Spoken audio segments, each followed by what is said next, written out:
Okay.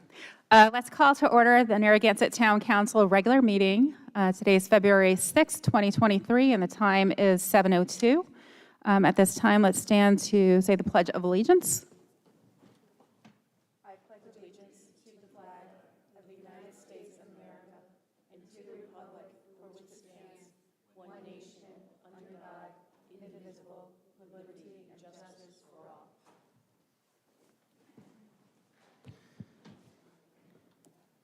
Okay, next, let's move on to approval of minutes. The first, do I have a motion to approve the December 19th, 2022 meeting minutes?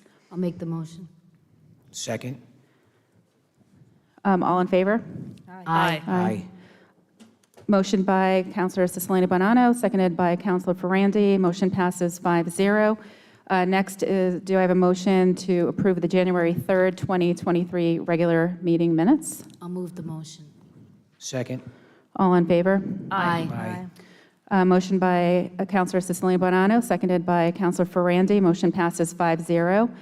Next is, do I have a motion for the January 17th, 2023 regular meeting minutes? Do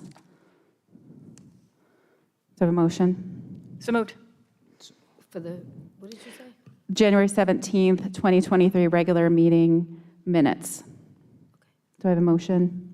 Yes, so moved. Okay. Second. All in favor? Aye. Motion by Councilor Lawler, seconded by Councilor Ferrandi. Motion passes 5-0. Next, is there a motion for the January 17th, 2023 executive session meeting minutes? So moved. Second. All in favor? Aye. Aye. Motion by Councilor Lawler, seconded by Councilor Ferrandi. Motion passes 5-0. Next, do I have a motion for the approval of the January 30th, 2023 work session? So moved. Second. All in favor? Aye. Motion by Councilor Lawler, seconded by Councilor Ferrandi. Motion passes 5-0. Next, we'll move on to announcement presentations. First on the agenda for that is an update on water quality. And then I'll go to our town manager for that. Good evening, Council and members of the public here and who are watching at home. There have been several inquiries regarding the current status of the water system and wastewater treatment system in the town. And so I think it's the best idea to get it out there to explain it to the folks. The Point Judith system, the issue that has surfaced is there's a contaminant. It's called total trihalomethanes, TTHM, which I had to keep asking John how to pronounce it. But the limit for that is 0.080 milligrams per liter. And Point Judith has been in full compliance for the last 6 quarters, ending in December of '22. However, the North End system, we have received slightly elevated above the 0.080. We get the water from North Kingstown and Veolia, who are the suppliers for the town. It's delivered to us, and John and engineering has been checking it upon its receipt to us from the supplier, that if it is at 0.080, they've complied with their requirement. And we've had some issues. For instance, last year, the only issue last year was 1 quarter. It's the average that gets people notified that the contaminant level is higher than the 0.080. This particular, the last year, the quarter in September was significantly higher, that threw off the average for the year, which brought it up to 0.0897. It did, they rounded it up to 0.081. It is a very small amount, but it's still something we're concerned about. We're assured that the water is safe.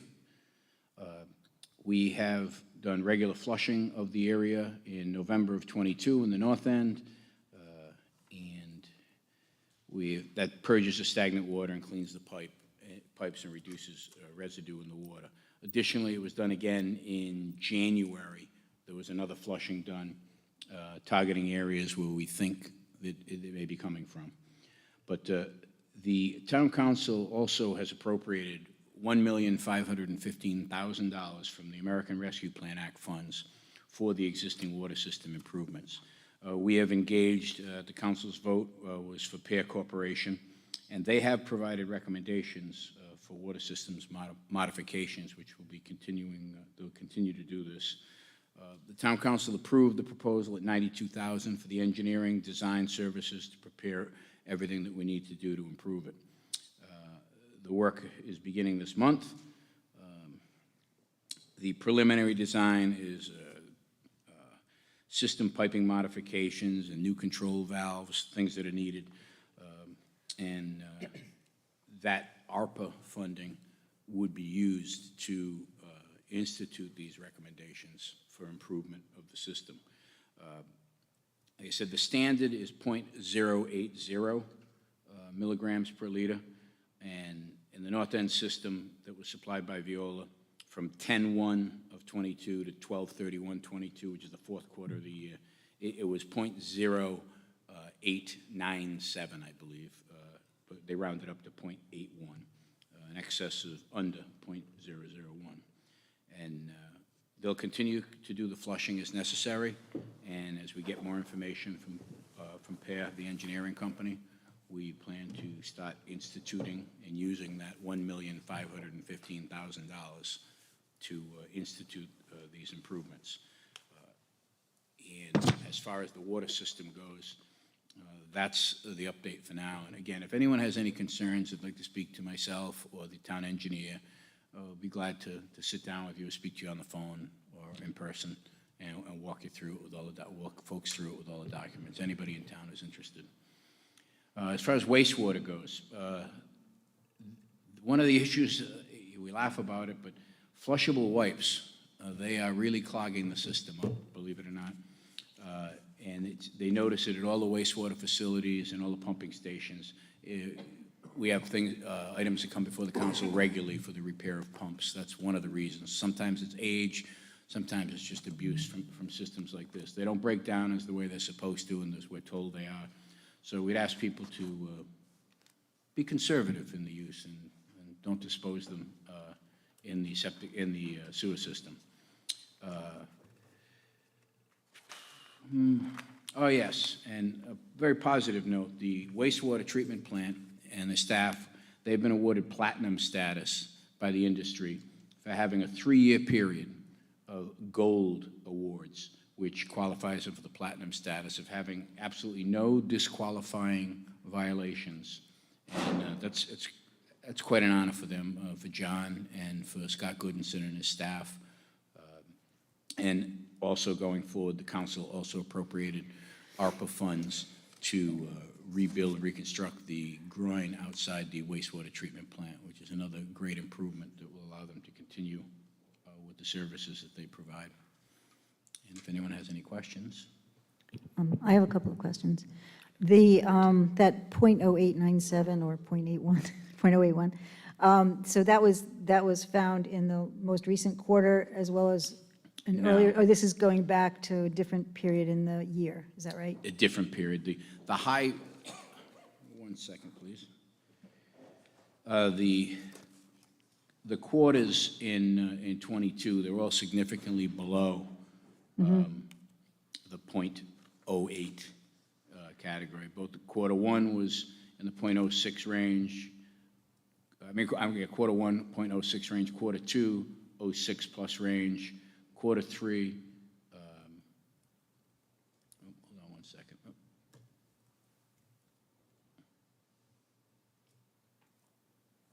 It was, I'm sorry, it was the third quarter was it was 6, 7, and then it jumped up to 10. Okay. And then back down to 7.75. So the last one and the first So two the quarter- average then is the Yeah, the average .08, okay. jumped up by the September As I period. recall from the Point Judith situation, it took a couple of years actually to get everything to the average of .080.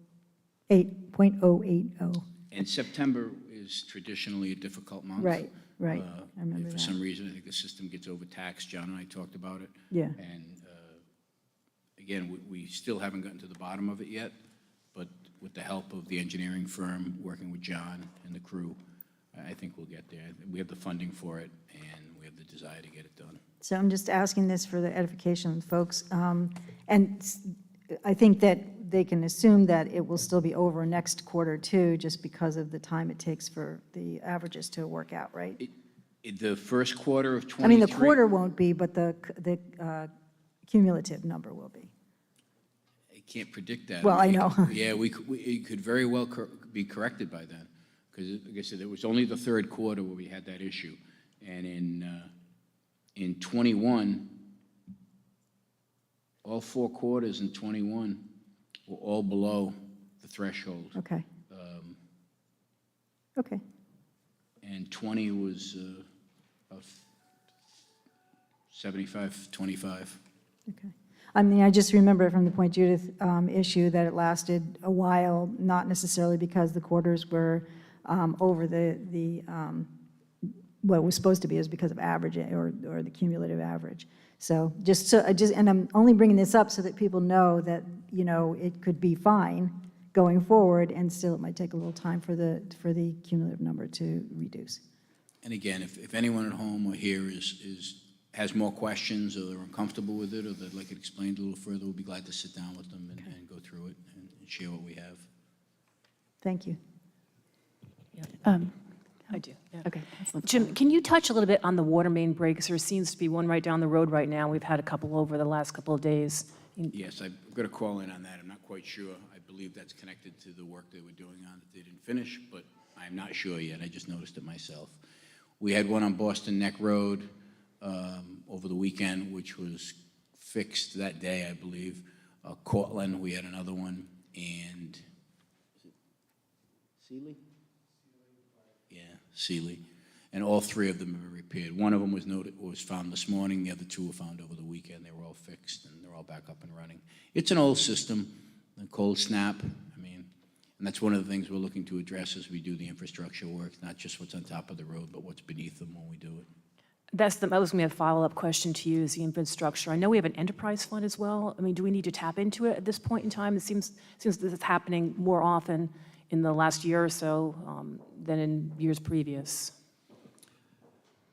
Not at this juncture. I think we'll focus on the bond and the projection of the roads that Beta has determined that are most in need of repair. And naturally, they look underneath as well. We'll be looking to see what's underneath them, to see what needs repaired too. Okay. Because a lot of the drainage systems in neighborhoods like Metatuxet and Eastwood Look, that's part of the continuing project of replacement. Okay, thank you. Okay. Any other council members? Well, congrats, Mr. Gerhard, for platinum status. That's a great job. So next we'll move on to the town manager's report. Some more to report from the town manager. So, Mr. Tierney. It's not too long this week. Again, we continue to work on the budget. We're getting ready for the second round with department heads. Finance, Christine is punching in the numbers that we came up with after meeting with the staff, and it takes quite a bit of time, but we're getting there on that. COVID, we have 3 town staff members out. Test kits are available for anyone needing them, and the governor's executive order was extended for a declaration of emergency through February 9th. A great deal of that is for funding purposes, and we understand that, so we'll just go along with that. Monahan's dock, DEM informed us that they removed 2 10-wheel dump trucks worth of sediment from Monahan's dock. They know this is not a fix. Lieutenant Walsh from the fire department was checking it out. It has improved, but it's certainly not, it's not as good as we'd like it to be, and DEM understands that. I did send a letter to the governor's office and included into it, with that, the Department of Administration, Office of Management and Budget, Brian Daniels, because there's a significant surplus this year, and they're investing all this money into the shoreline project. So it went to our state legislators and the governor's office, Office of Management and Budget, and Rhode Island DEM. And I sent it before Christmas, so I followed up after the holidays, just in case it got lost. And please consider this as a project for the funding. Received a few calls on Narrow River, the mouth update. There seems to be a little bit of confusion with some of the people that have contacted me. The engineering project that we have underway now with Foth Engineering is not a dredging project. They're not hired, and the council knows this, and I think most of the public knows it, but just to let folks know, this project is professional engineering services to determine a long-range plan, permitting with CRMC, dealing with the Army Corps of Engineers, sediment soil testing. It's for all of that. That project is underway, and we have received a draft report, which is currently being reviewed by the staff. It's pretty intense. I mean, John's been looking through it, and we're going to meet later this week and go through it one more time before we contact Foth to sit down with them. And we received that on January 9th, and we're still reviewing it. And another item was that 2022, there was no sand replenishment at the beach. As someone had asked, oh, you guys are contributing to the problem. Well, in 2022, we didn't put any sand on the beach. So we left it off with the anticipation of we weren't sure what was going to happen with the dredging project. So that's where that stands now. The next report on the Narrow River dredge alternatives will be as soon as we review it completely and meet with Foth. And we are going to pay a site visit because someone sent us some photographs over the weekend. So we'll share those with Foth, and we'll have someone do either a site visit or we'll do the drone with our own photographs to take a look at it, to share with Foth as well, to see if there's any changes to their recommendations based on that. And that's about it. I would like to give a shout out to Stanley. We miss him at the town council meetings, and he shouldn't be watching this. He should be relaxing. But just a shout out to Stanley that we miss you here. Stanley, we hope you're feeling better. And that goes for all the town staff and the town council and myself. That's it, folks. Thank you. Thank you for that update. So next, we'll move on to the open forum public comment of the meeting.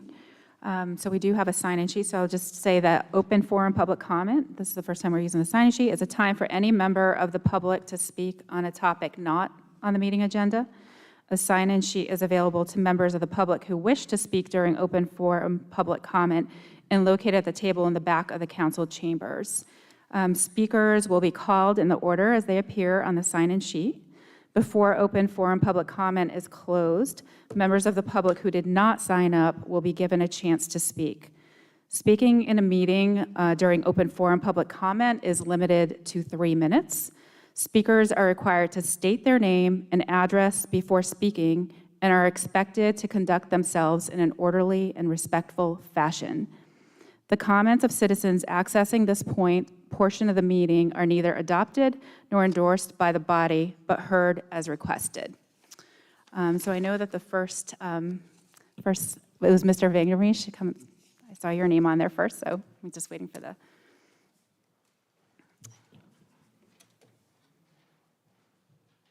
Thank you.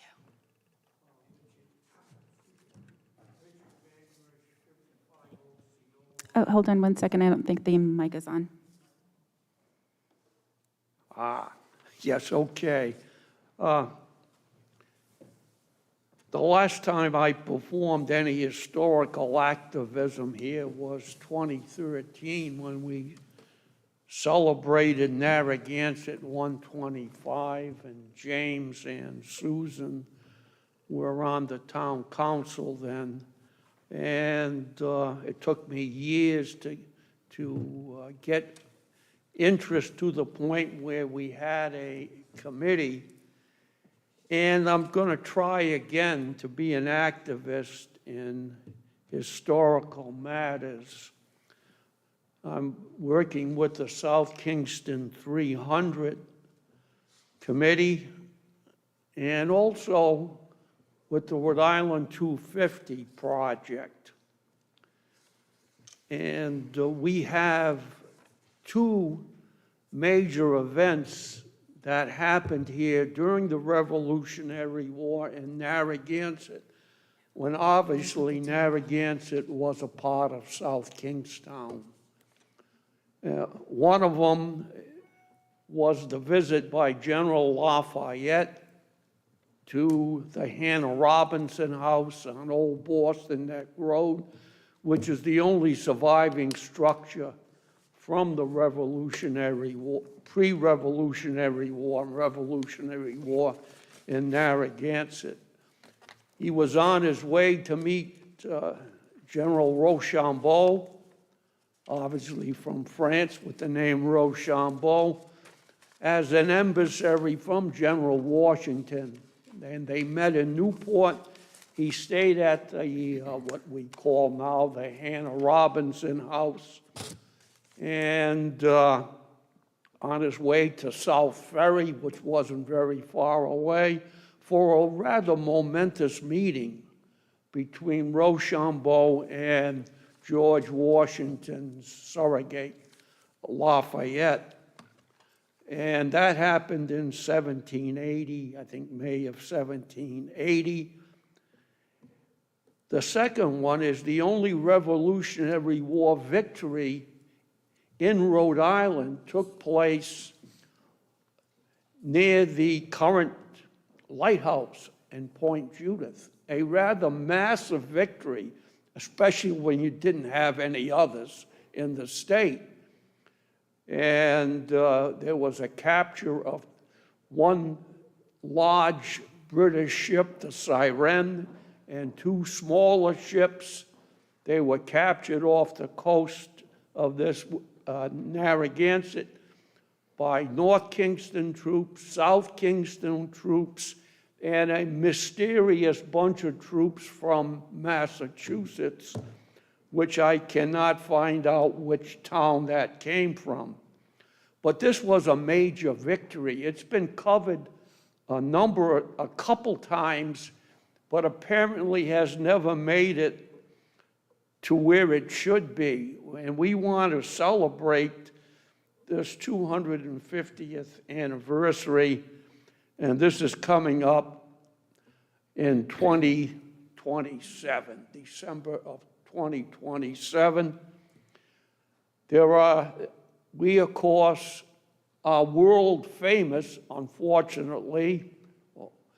I hate to use the word famous for the Great Swamp Massacre, Holocaust, war, whatever you want to call it.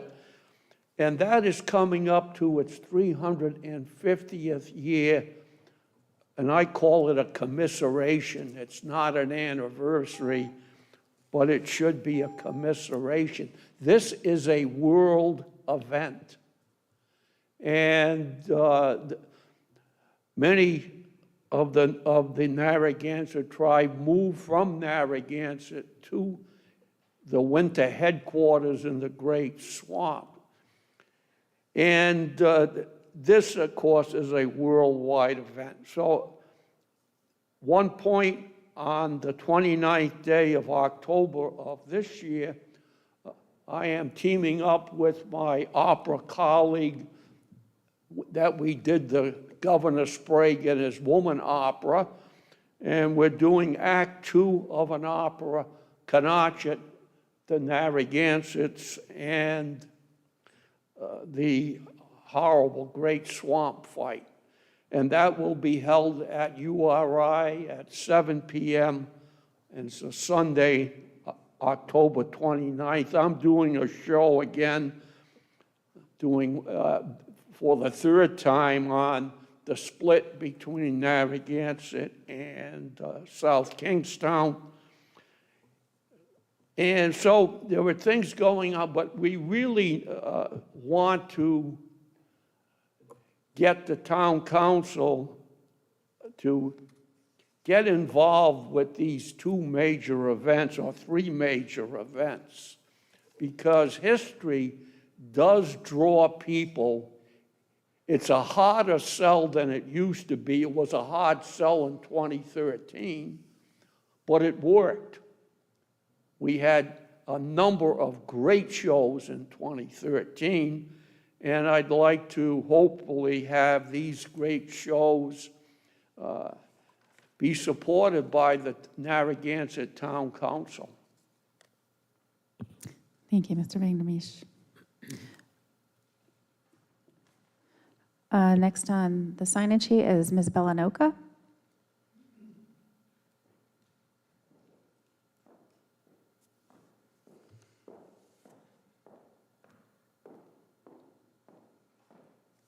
Forgive me, but I thought I was going to be speaking up on the beach. Oh, okay, that's going to come up after consent agenda, so that'll be shortly after, so that should be soon. So But you're if I- welcome to come up. Thank you. Yeah. If I can just have a moment to thank this fine man for mentioning the Narragansett Tribal Nation and the historical truths and where they were located and where they went for the winter months. I appreciate that acknowledgement. Thank you.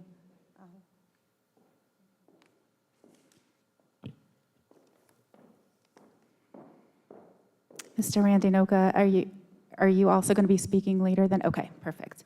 Okay, so next up on the list is Mr. Roger Jados.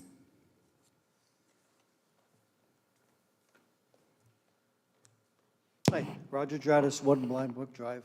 Just wanted an update on our town manager speaking with DEM in regards to the Lighthouse Inn down in Galilee. Any movement?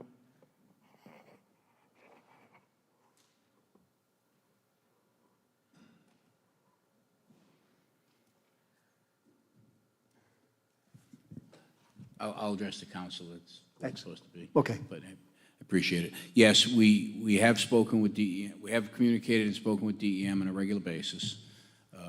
As of last week, still waiting to hear back on a couple of items. The town staff, and myself, we did go down to the Lighthouse Inn when there was unsubstantiated complaint about squatters that were in the building. The police department, the fire department, building official's office, all went down there. They went through the entire building. It is properly secured now, the doors and the chain link fence around it. There were no squatters in the building, but the conditions inside there were, I guess, disgusting might be the best way to describe it. And at this juncture, we are prepared to issue a demo order, but we are still waiting on some legal issues that we have to discuss. But we have it drafted. It's ready to roll. We just have to wait until we deal with 2 legal departments, really, that are involved. But as far as any movement beyond that, no, that's where we are right now. Like I said, we did go down and take a look at it, and that's where it stands at the moment. I hope to have more information very soon for you on it. Thank you for that. Okay, is there anyone that did not sign up on the sign-in sheet that wishes to speak before we close open forum public comment? Seeing none, we'll move on to the consent agenda. So I have a motion to approve the consent agenda. I'll make the motion to approve the consent agenda. Do I have a second? Second. All in favor? Aye. Aye. All opposed? And motion by Councilor Siciliano, seconded by Councilor Ferrandi. Motion passes 5-0. Next for new business is Town Council agenda item. It is a motion to receive the recommendation from the Coastal Access Improvement Committee to continue the policy granting free Narragansett Town Beach walk-on passes to Narragansett tribe members. I'll move the motion. A second. All in favor? Discussion? Oh, No. discussion. I mean, I'll go for all in favor if you want to do that. Well, I'd just like to read the letter. Sure, yeah. I don't know if you want to say anything. Okay, this is a letter dated January 18th to the Narragansett Town Council from the Coastal Access Improvement Committee regarding the Narragansett Indian Tribe of Rhode Island Town Beach passes for summer 2023. And it reads as follows. The Coastal Access Improvement Committee recommends that the Narragansett Town Council continue the policy of granting Narragansett Town Beach walk-on passes at no cost to card-carrying members of the Narragansett Indian Tribe of Rhode Island for the summer of 2023. During the summer of 2022, 66 walk-on passes were granted to eligible members of the tribe. This action engendered considerable positive press for the town. More importantly, it represents support for Indigenous people who have been disenfranchised from their ancestral lands and has helped foster a closer relationship between the town and the Narragansett Indian tribe, leading to further opportunities for collaboration and cultural exchange in the future. It is our hope that after collecting Narragansett Indian tribe town beach access data, that the Narragansett Town Council will grant the tribe walk-on passes to the Narragansett Town Beach in perpetuity. The Coastal Access Improvement Committee thanks the newly elected and re-elected members of the Narragansett Town Council for considering this important issue. We do know that for the year 2023 that this is part of the policy for the Narragansett Town Beach, and I appreciate the work that happened last year, and I want to thank the members of the staff on the beach for making this possible, and I look forward to exploring the idea of making this happen in perpetuity. Thank you. Does anyone from the council wish to speak on this? Anyone from the public? Ms. Noka? Don't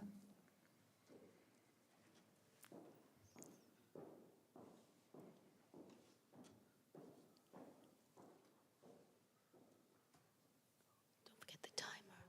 Can you hear me? Just state your name and address. Belanoka, Narragansett Tribal Nation, the reservation. Thank Okay. you. I want to thank you all for being, understanding and feeling as though you are doing and you are doing the right thing of returning. I don't want to say giving anything because you can't give what was never yours, but returning something that was taken that is sacred to us for ceremonial purposes and for everything traditional to our people. My concern is that there should be no reason why we should park on our land to go to ceremonies. We should be paying to park to go to a ceremony. I have never seen people be charged to go into the church for parking. Do any of you get charged for parking to go to church or into your mosque or your temple or whatever your spiritual background is? It's a question, if anyone would like to answer it. Don't think that I'm not thankful, but I cannot sit there and be overjoyed for something that was taken from us that never should have been taken. We're sitting here in the town of Narragansett. I sit there and I see Narragansett on your emblem. I see it with the police officers, Narragansett. I see it on your schools. I see it on your T-shirts that sit there, and in writing it says Narragansett, established in, what year was that? 18, I don't know. And they're being sold. And these people are coming in there, coming to Narragansett, who are not familiar with the Narragansett tribal nation because they have been erased. You are now called the Narragansetts, right? When you go somewhere, where are you from? I'm Narragansett. I'm from Narragansett. I'm Gansett. You are not. I am a Narragansett. My people are Narragansett. I come from the Narragansett tribal nation, and we are the Gansetts. But we are being erased, and we're being erased in a very polite way. It's very sophisticated. You go over there by the arch, there's no information about the Narragansett tribal nation. You have 2 marathon runs. There's no mention of Ellison Tarzan Brown. He won 2 Boston marathons and was in the Berlin Olympics. And there's no mention of someone who has such an accomplishment. In Boston, they named Heartbreak Hill because he beat John Kelly. And they put up a statue of John Kelly because they were so proud of him coming in second. But here, there's no mention of a tribal member whose land this is. We have Narragansett Brewery, Narragansett Potatoes, everything Narragansett. And there's nothing mentioning the Narragansett Tribal Nation in any of their, what do you call that when you advertise, in their advertisements? Nothing. So we are being erased. So you will hear about me out there. You will grow very, very tired of hearing about me because the town of Narragansett is going to do the right thing. It seems like things are going well over there in Florida, erasing books and erasing history and taking books out of schools, and it looks like it's going in his favor. It's not going in DeSantis's favor. What is happening is that all of this was quietly done before. But now he is doing it so out in the light that it's exposing what we need to work on. And it's exposing who the people are that are racist. Thank you, Ms. Noka.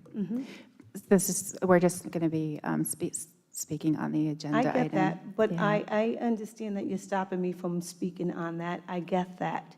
But we will not be slowly erased. We will not be properly and politely be excused. That is a way that's being recognized as well. So thank you very much for having me today. Thank you. Mr. Noka, would you like to come up and speak?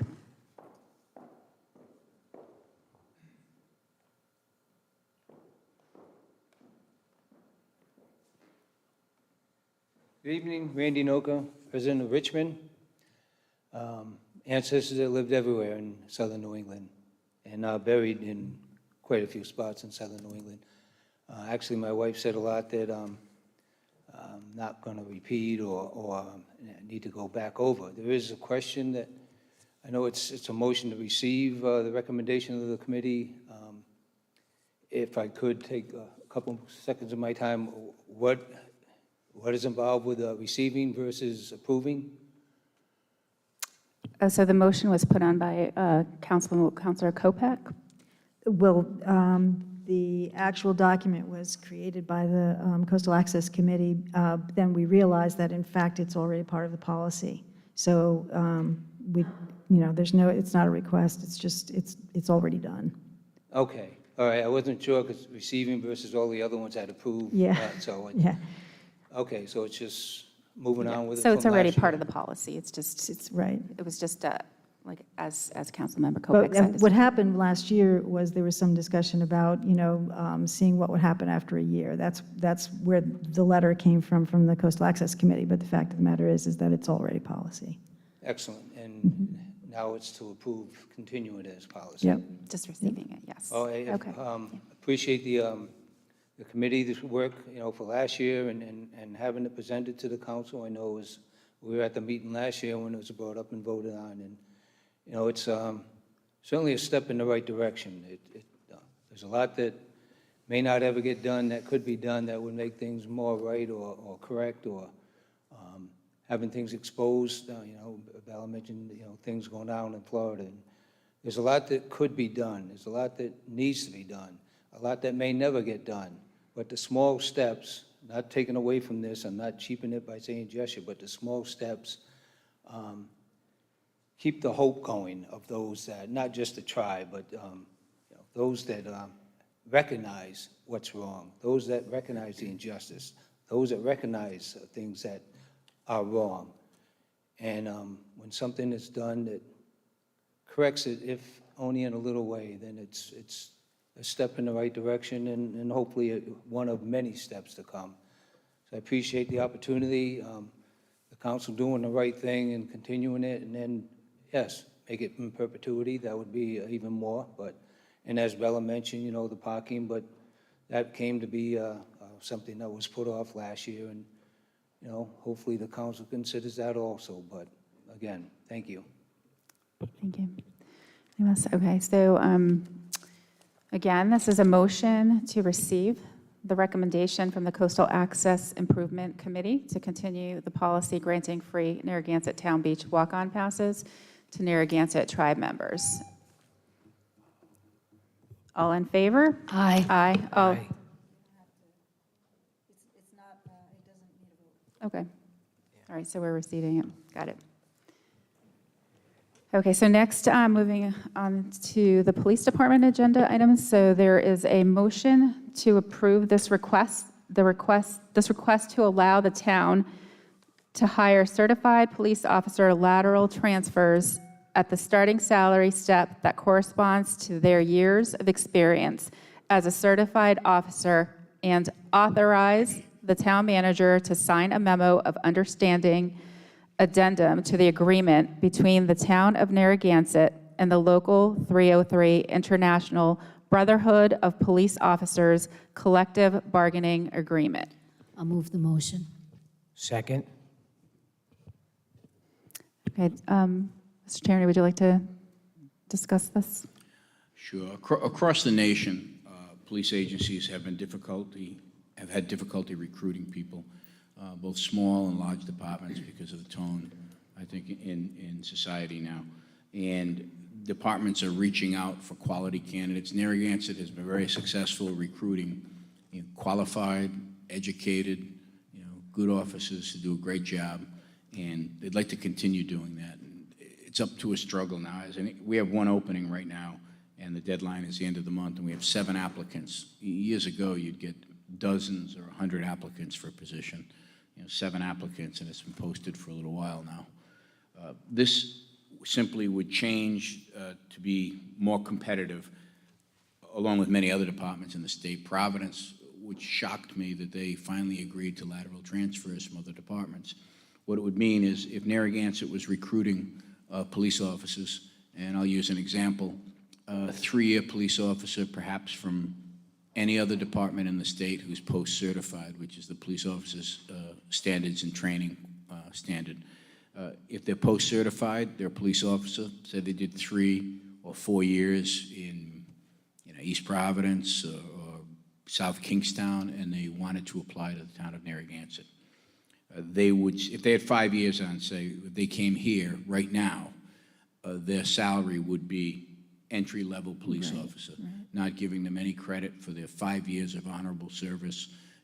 They're tried and tested when they come to a new department, because the department has to sign off on their disciplinary record, their performance record, and the state has to certify that they're still post-certified. And it will bring them in at the salary level, not at the salary level they were at, but it will bring them at the 5-year salary level that a Narragansett police officer gets. And frequently, we don't have a lot of officers that leave. It's a great community to work in. But most of the ones that do leave us, they leave due to retirement, and they have 20, 25 years in. Their salaries are considerably higher than a 5-year salaried officer. So most of the time, it's going to save us money. I don't see many. You may see some younger officers transfer out, but there's also other agencies that do the same thing. You want to get the best talent you can, and the other aspect is if you hire a lateral transfer, say with 3 to 5 years service in another department, when they come here, they don't have to go to 21 weeks of the police academy. That's 21 weeks we're not paying overtime.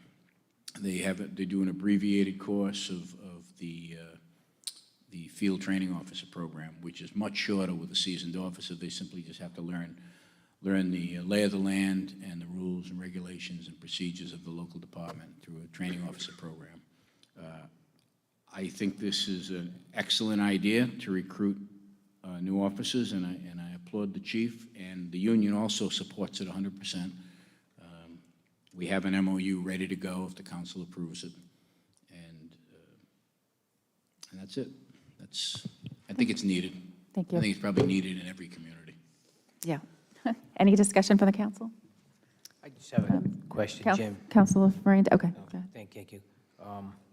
You said the MOU, does that have to go to every different department, or can this be like a statewide thing, every other Every other No, I think policy, each union in each department, I'm assuming, has an agreement, because when these first started going into place, I mean, it happened years ago, but I would say over the last decade or less, it's become more popular, where laterals, it makes sense. I mean, if someone's an accountant that works for a firm and they transfer to another firm, they usually give them pay commensurate with the salary commensurate with their experience. And if a 5-year officer from another department with a bona fide history of good performance would come here, and the chief went to the union, I spoke to one of the union reps as well, they didn't have an issue with an officer with 5 years coming on. It doesn't give them seniority over the other officer. So if another officer doesn't have 5 years on the job, and a new guy comes in that has 5 years on the previous job, he may get that 5-year salary, but this officer who started 5 years ago in the town of Narragansett is senior to him. They don't lose any seniority rights or anything like that. They don't get any benefits other than the fact that they start out at the salary of an officer with that many years of service. It makes it attractive for them sometimes to make the lateral to a place like this, and I think the officers themselves, when they get another police officer that comes to work with them that's experienced, they feel better about it. Yeah, I think it's a good option, another option for the town as far as hiring. It's tough getting Only people. getting 5 or 6 different applicants, and this way you can get more of a seasoned officer if need be. And one of the things that is often overlooked by folks is that, like I said, there's 7 applicants for one position currently. Of those 7 applicants, before they're even considered for the job, they have to pass a written exam. They have an oral board. They have to pass a psych test, a medical, and a background check. And not everyone makes it, so that's still not even a lot to pick from, because you have no idea what the background or the health of these people are when they just submit their applications. That's learned through the selection process. Thank you, Jim. Thank you. Any other council members want to speak? No. All in favor? Aye. All opposed? None. Motion passes 5. Motion by Councilor Cicilline Bonanno, seconded by Councilor Ferrandi. Motion passes 5-0. Next is a motion to approve the police department's request to hire 1 probationary patrol officer. I'll move the motion.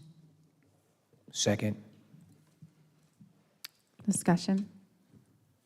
Actually, This is fairly straightforward. Officer Paul Beauclair is facing retirement at the end of this month voluntarily. He's chosen to move on, and this is the 42nd position that was approved by the town council, and that is what the process is for now, this recruitment for the 1 officer. And Paul had been worked actively with the rental registration team and with the scarlet letters, as we call them, the red stickers for the party stickers and whatnot. So we wish him all the best, and that is the position that's being filled. any questions from the council? Just have- Councilor just- Ferrandi. Just one question. This is more of a, fulfillment. I know Paul's not going to be there. I guess he's retired. Is there going to be coverage with the other community officer to help assist? We have every intention of continuing that. That's the way it's budgeted, and I'll be working with the chief on that as we go through the budget. But yes, that's in the works to continue. Thank you, Jim. You're welcome. Okay, so this is a motion to approve the police department's request to hire 1 probationary patrol officer. All in favor? Aye. All Aye. opposed? A motion by Councilor Cicilline Bonanno, seconded by Councilor Ferrandi. Motion passes 5-0.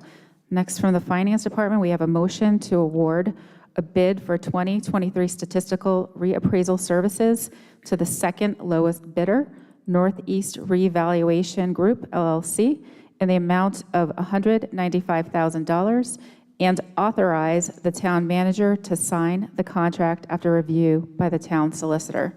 I'll move the motion. Second. Any discussion from the council? Oh, sorry. Any? Okay. All in favor? Aye. Aye. All opposed? A motion by Councilor Cicilline Bonanno, seconded by Councilor Ferrandi. Motion passes 5-0.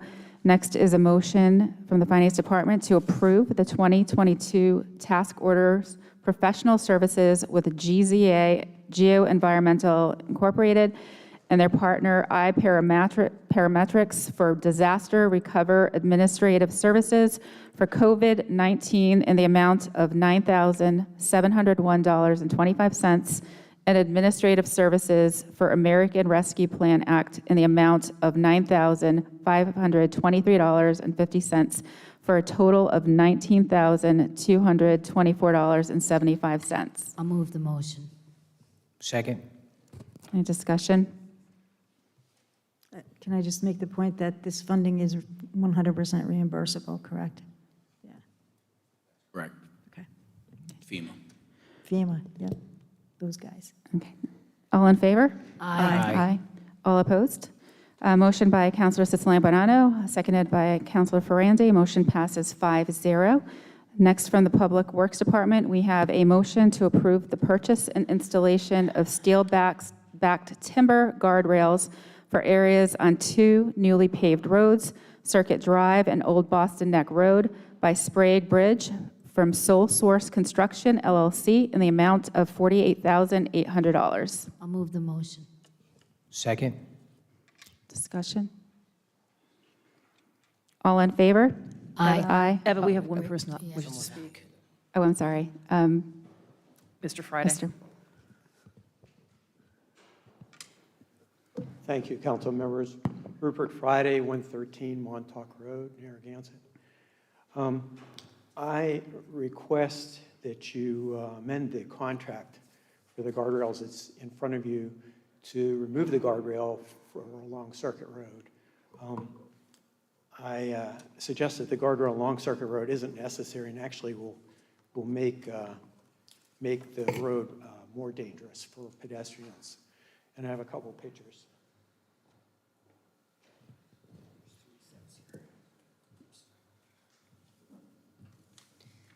Thank you.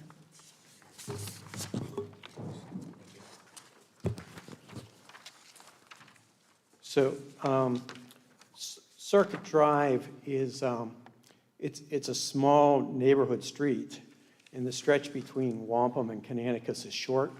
It's 3 short blocks that are very windy with 2 90-degree turns. And there's not much traffic, and the traffic there is slow because of the 90-degree turns. In the 23 years that I've lived there, I've never seen a car go off the road, and I don't think the town has any incident reports on this stretch of road. The curb that was installed when they paved it last year, I think it makes it even safer, makes it less likely for a car to go off the road. None of the neighbors that I talked to knew about this proposal, and none think it's a particularly good idea.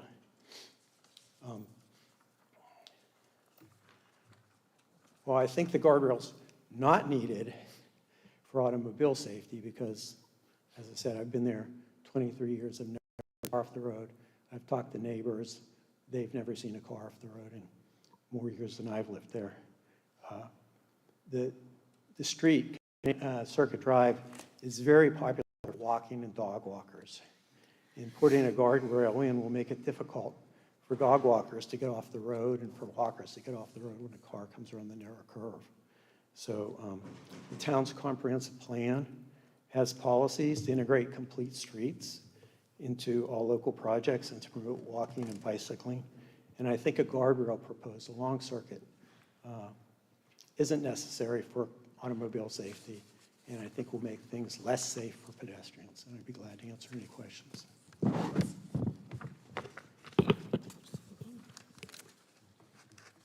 Thank you. Let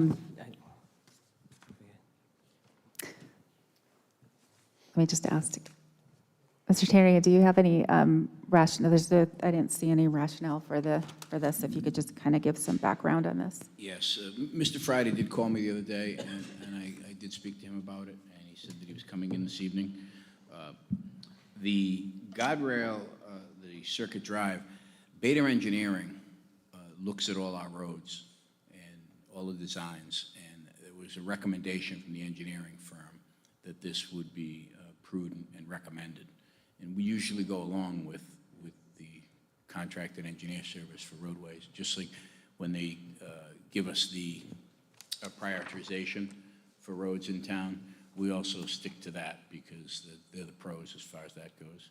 And that is, we follow their recommendation, and that's where that came from. Does it make sense to reconsider this? We can always revisit it. I mean, Looked at the engineering from a road, from Right. a car perspective, and not from a safety of the pedestrian perspective, because it really does get a lot of pedestrian use along that road. We could make a motion, if somebody wants to make a motion to continue, we can kind of get any questions answered. So maybe we can take this one off, take circuit off and approve the one, because I know that I spoke with the DPW director before, and there was a car that had actually gone off the Boston Neck Road. So maybe we can make a motion to remove Circuit Drive. So there Continue have it. to be a motion to amend. Somebody want to make that motion? I'll make that motion, and then we'll continue Circuit Drive and take a look at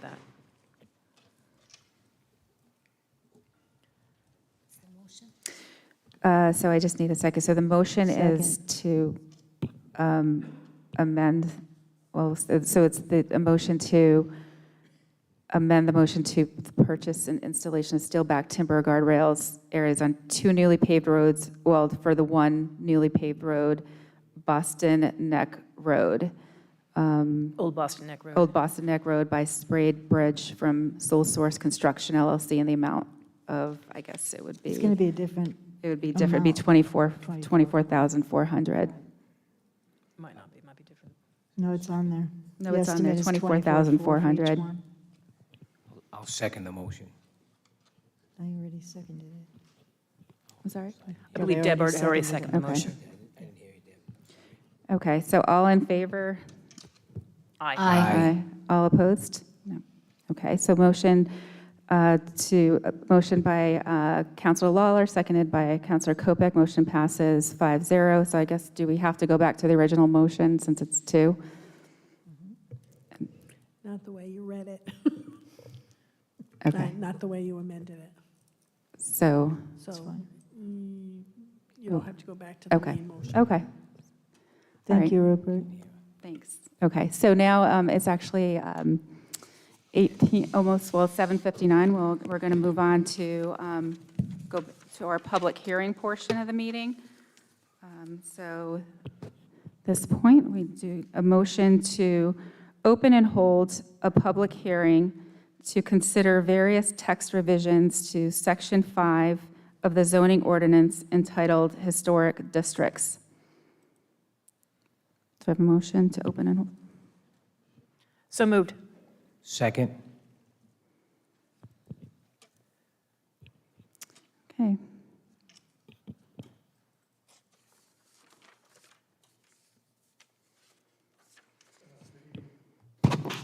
Good evening, Council President, members of the council.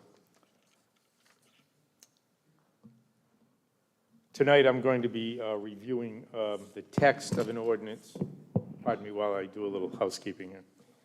The text of an ordinance that has been generated by the Historic District Commission themselves. They have been in place for the town since the year 2010, so we're working on our 13th year. For that entire time, we've had, in that entire time, we've reviewed in excess of 100 applications that have gone to hearing. We've had a slightly larger number of applications that have gone to administrative review and been approved by me.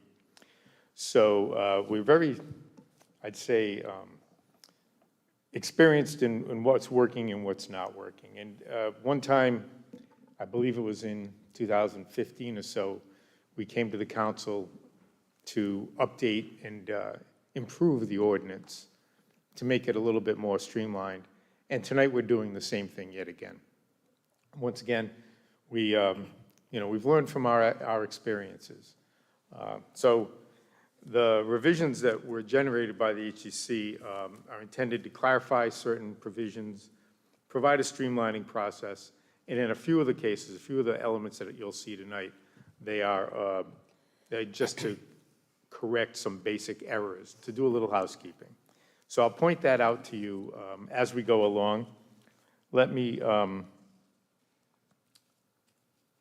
just give you a brief overview. The slides that follow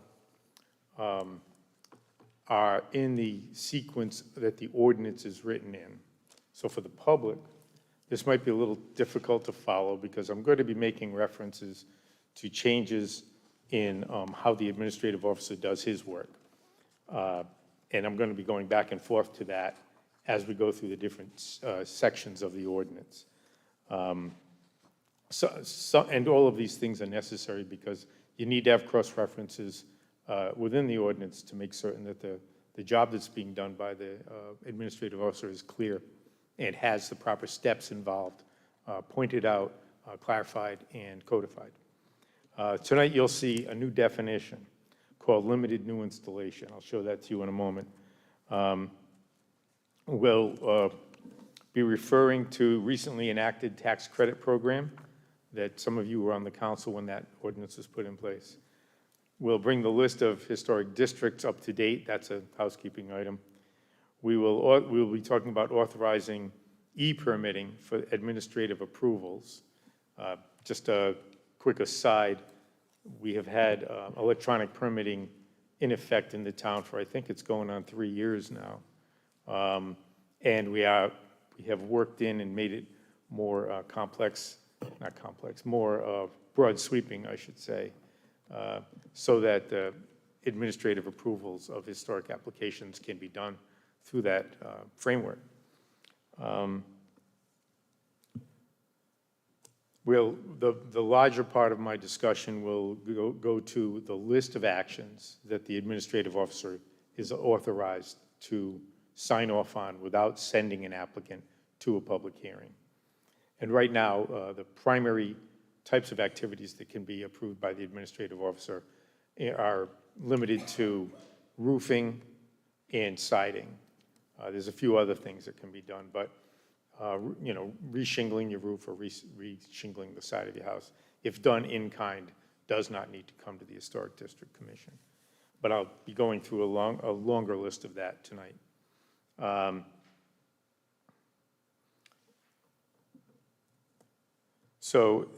the last two provisions will show that the administration will provide for the administrative officer to have limited authority to both extend or review approvals that might be coming up on lapsing, or to institute minor modifications of approvals granted by the Historic District Commission. So draw your attention to the presentation on the wall. As I said, for the public, this may be a little difficult because they don't have the full ordinance in front of them as you do in the packet. You have the full ordinance, the full content of Section 5 of the zoning ordinance in your packet there now with gray highlighting. Everything that's not gray highlighted or yellow highlighted up here on the wall is existing text not to be suggested for change. So the first section that we're going to, the first two sections are 5.1 authority and 5.2 purpose, no changes. In section 5.3, we have a definition that we'd like to add, and that is limited new installation. As you can see, it's a project to install or replace a single or small area of a character-defining element of an in-kind design and materials that is either remotely located or so small an area as to be imperceptible from the primary street view. So we have to keep that in mind. We're going to be utilizing that term as we go forward. The next thing comes up in section 5.4, which is it's some administrative, covers the administrative authority of the commission itself. And subsection 5 addresses votes. Like the zoning board, the Historic District Commission was set up to have a supermajority vote of 5 members, out of the 7, to approve any application that has come before them for a public hearing.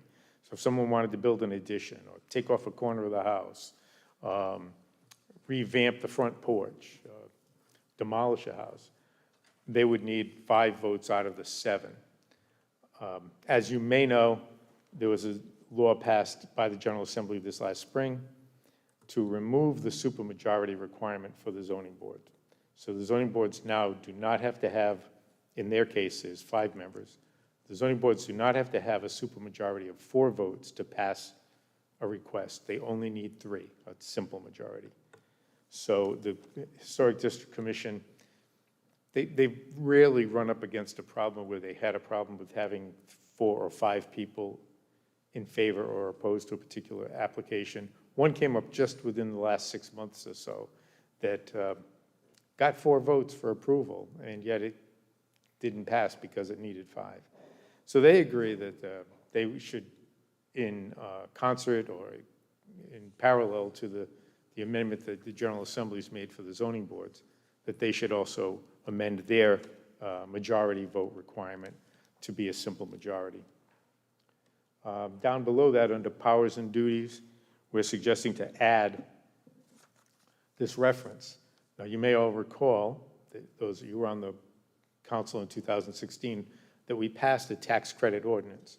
And the way that works is any qualifying project approved by the Historic District Commission for a house, an historic house in an historic district that has, that can demonstrate expenses exceeding $10,000 worth of value, can get a tax break. That is in place, that ordinance is in place. We didn't have the cross-reference here under powers and duties. So this is a housekeeping item.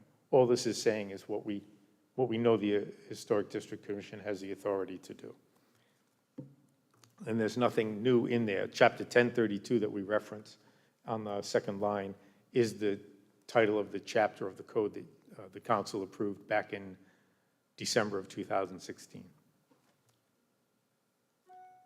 Moving along, on 5.5, the districts.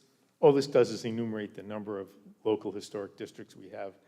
When we added Sunset Farm in 2012, and then when we added Narragansett Avenue Historic District in 2017, we neglected to add them to this list. So this is another housekeeping item. Nothing more. Moving down to section 5.6 in the regulations. Again, this is, I wouldn't call this housekeeping as much as I would call it a clarification that the following, reading the second line under 5.6A, restrictions, the following activities are prohibited within any locally designated historic district described herein or shown on official historic district maps, unless approved by the Historic District Commission. And we're suggesting to add what we already allow, which is or the administrative officer as authorized elsewhere herein. As I mentioned, in my position as the administrative officer, I have signed off on in excess of 100 administrative approvals, about 85% of which are roof reshingling. And then the last line that you see there that we've added a list in of the types of projects that need approval, erecting or displaying any pertinent fixtures, including lights. We also mentioned generators, HVAC units. I could have lengthened that list to a lot longer, but you'll see that we're moving those smaller things into administrative approval, which comes up on the next slide. There we go. But as I said, this is this presentation jumps around a little bit for the people at home because they don't see the whole ordinance in front of them. So we move from 5.5, the districts, to 5.6, the regulations, and then to the top of 5.7, application for certificate. And one of the points that we wanted to make, this is a point I brought up to the HDC, to be quite honest with you, is that we had no reference to electronic permitting, which we have had in place, as I said, a few years now. We wanted to add the reference in the acknowledgement that the Director of Community Development, who is the administrative officer, when he determines that something has sufficiently limited scope, that he can approve that project via administrative authorization, and that no formal application shall be required, and that the director shall not be required to print a certificate of appropriateness. So we've dealt with over 200 applications over the years. About half of those have been administrative. When I approved them in the past, before e-permitting, I would write up a certificate of appropriateness, just similar, exactly similar to the certificate that the Historic District Commission grants. Now that we have e-permitting in place, we're suggesting that to streamline the process, we can leave out that piece of paper that I actually would mail to the individual and just allow me to click the button in the internal network and allow that applicant to move on and do his or her roof job or siding job or whatever else. So we wanted to make certain that we could get that efficiency added to the process. The next line down is the cross-reference to approving via the e-permit platform. No explanation needed. The bottom of this page and the next slide delineate the new types of actions, activities that the administrative officer would be granted to approve that up to this point have not been. So, and follow the bouncing asterisks, I say. Item B through E all involve that limited new installation, the definition I spoke to you about up front. And it has an asterisk at the end. Limited installation of siding, trim, detail. Limited new installation of gutter replacement or in-kind. Limited new installation of existing windows or doors. Limited new installation of stonework or masonry. We'll keep going on. Then we move on to repairs to existing awnings, and then we add to that exterior mechanical, electrical, heating, and cooling systems, HVAC condensers out on the side of the house, a propane tank to go with that condenser, maybe a generator. F1 is a new thought, installation of ancillary systems to the site such as in-ground sprinklers, HVAC units, generators, lighting, and other facilities not directly attached to the primary structure. And then G speaks to not only repairs of fencing, but also installation of new fencing where its view is limited due to height, design, or distance from the street. We have an application pending in a couple of weeks where someone wants to put up a section of fence in his backyard, and it's about 5 sections of fencing in the backyard, completely not visible from the street. And one of the primary objectives of historic district zoning is to retain that and preserve that history at the street level. It doesn't go to the inside of houses, and it identifies the backyards and side yards as being secondary to the front yard or the front facade. So this is why all of these things are coming forward for consideration. Moving down to I, you see that we're adding in the replacement to repaving and resurfacing of driveways. And I want to point out the green. There are 3 green things there. Installation has been X'd out of I-1, but replacement and resurfacing of existing paths and patios is suggested. I'll get back to the green in a minute. Modifications to an approved COA. COA is an approval. If the administrative officer determines that the modification is so minor as to have negligible effect on the structure's design or character-defining features, then he or she shall be authorized to approve said modification by administrative review. And you see there's an asterisk there. Installation, as well as minor alterations to ancillary non-contributing structures, such as sheds. We've got a lot of sheds. And we've had to run the sheds through the full public hearing process, just as if we were putting a large Victorian house through it. Moving down to to L, work or alterations that would not be detrimental to the historic character of the primary structure, accessory structures, or site landscaping. Again, an asterisk there.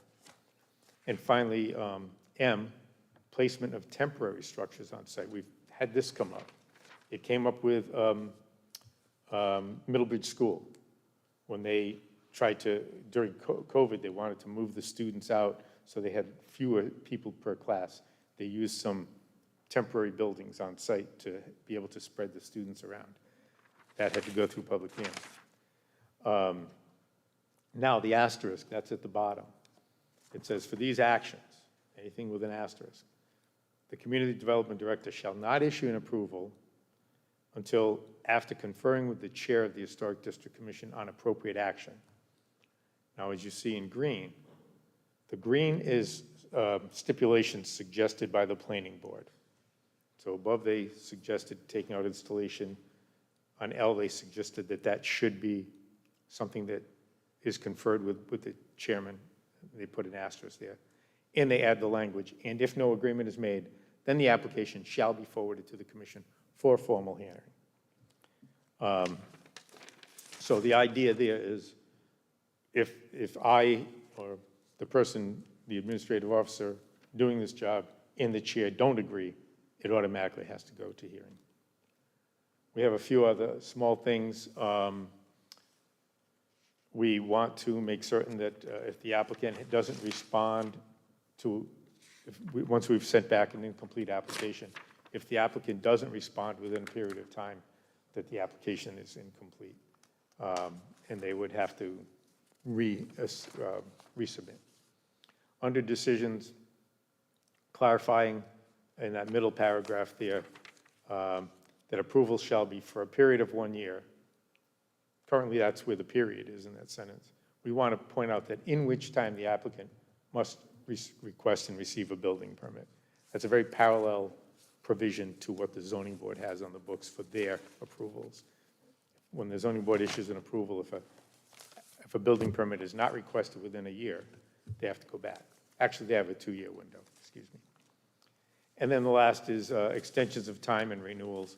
This would provide a 1-year extension, could be approved by the administrative officer upon written or verbal request. Renewal of an expired certificate could also be done by the administrative officer, but it has to be within 30 days of expiration. Some people just don't realize that their approval has expired. And I've had, I think, 2 or 3 in the last 5 years or so, where people came in saying, you mean I got to go all the way back through that public hearing process? I haven't changed anything. I just had trouble getting my wetland permit or whatever. So they did. This would grant a little flexibility to let the administrative officer issue that renewal. And I believe that's it. So there's a lot there to follow. But as I said, the idea here brought forth by the Historic District Commission is that they would like to they'd like to be able to focus the work they do on the more complicated projects, building additions and that kind of thing. We've already had a very successful experience with re-roofing, re-siding, minor alterations of secondary items like a railing on the back porch of something. I've issued permits on those sorts of things. And I don't think we're overstepping the intent of the law by putting this additional responsibility on the administrative officer. I think by what we've shown here, we've shown that we're very clear as what we think needs to be incorporated and what shouldn't be incorporated for administrative approval. So with that, I'll close my comments and open for questions if you'd like. Any questions from the council? I just have one. Councilor Kopech? I just want to be sure, Mike, the e-permitting system, you know, since there's no written acknowledgement of whatever happens as a result of the permitting, I assume that the applicant can look into the system and see that they've been approved, et cetera, right? That's right. Not, okay. That's what's Just wanted the to be real sure. beauty about it. It's almost like a party line telephone, you Right, know? Only it's all written down. I met with a guy today on the phone. He told me what he's doing. I said, type it into the e-permit so that I can issue you the approval. And all he was doing was re-roofing his house. So he called it, I don't know, 9 a.m. and by noontime he was past me. I don't know if Wayne had issued the permit yet, but. You'll never have a backlog again, right? Thank you. Councilor Ferranti, do you have a question? Thanks, Mike. Good explanations. I have a few questions on, maybe it's my interpretation of it, but if you look at 5.6 in the regulations, that change, it looks like it's going to change to, the Historic District Commissioners and Administrative Office, which will be yourself as authorized elsewhere within. And, the three items there are pretty broad. Erecting a new primary or accessory, I guess accessory is new, which means what, a shed? Okay. Generally. Structure, altering, repairing, restoring, moving, or demolishing any structure or apartment. So that's, that's pretty much any alteration or any interior activity requiring a building permit. And then erecting or displaying any pertinent fixtures, including lights. That's a little more minor, I guess, in walls. But, and then, so that seems a little pretty broad. Almost anything that the commission maybe could take up. Maybe I don't have that right, but that's kind of my interpretation. I just want to make sure if we agree on that. Yes, the way the regulation is written, it says that the activities are prohibited unless approved by the Historic District Commission. So, or if we add the text, the Right. administrative officer as authorized later on. So the point is, erecting or repairing, restoring, demolishing structures is quote-unquote prohibited unless the HDC issues an approval. And that follows on the formatting and the approach that you will see with the zoning board too, that certain things are prohibited unless the zoning board grants you the right to do it. So it's regulatory language. It doesn't mean that we don't want these things to happen. We just want to make certain that the applicant, the property owner, is aware and prepared to go before the proper review committee to get the proper permit. That's all. Right, but my point is, if you're added to that, which I understand that's where it's going to be, then what would the Historic District Commission wouldn't even have to take any of that up, the way I'm reading it? No, I mean, I no. know that's changed in the added uses. So does the question of just adding the administrative office to pretty much every use, as opposed to just the Historic District Commission, and your particular uses here on, let's see, the A, B, limited, new installation, all of those, Yeah. does that, that's basically new ones that you've added, but the first one actually has everything, what's in the Historic District Commission already, including yourself. So what would they hear? That's, if you were to look at the copy of the text of the whole ordinance that I gave you, that's got the gray shading, Yeah, I'm looking and at you're that. looking at page 8. Page 8 is, for the people in the room, page 8 is this material right here. If I had the next page, and I could put it up on the screen, the next page identifies A through L, certain tasks and activities that only can be approved by the Historic District Commission, and that list is not changing. Yeah. So these are actually the uses, the added,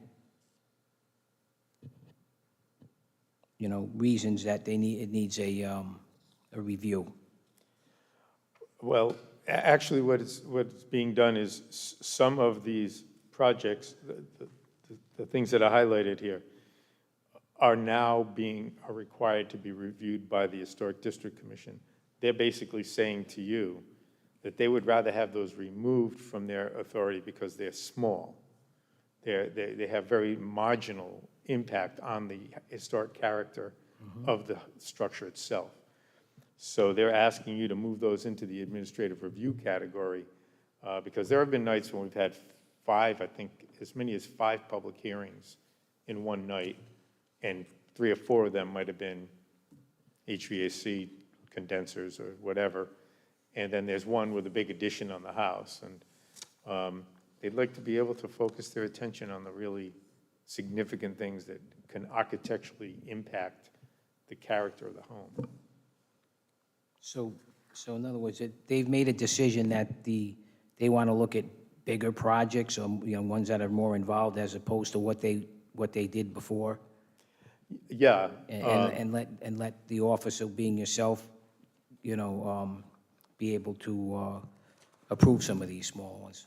That's true, and that's why the asterisk comes into play, and the asterisk sentence at the bottom of the slide right here is so important, because what I have to do with any of these, with the asterisks, is I have to contact the chair, we have to talk it over.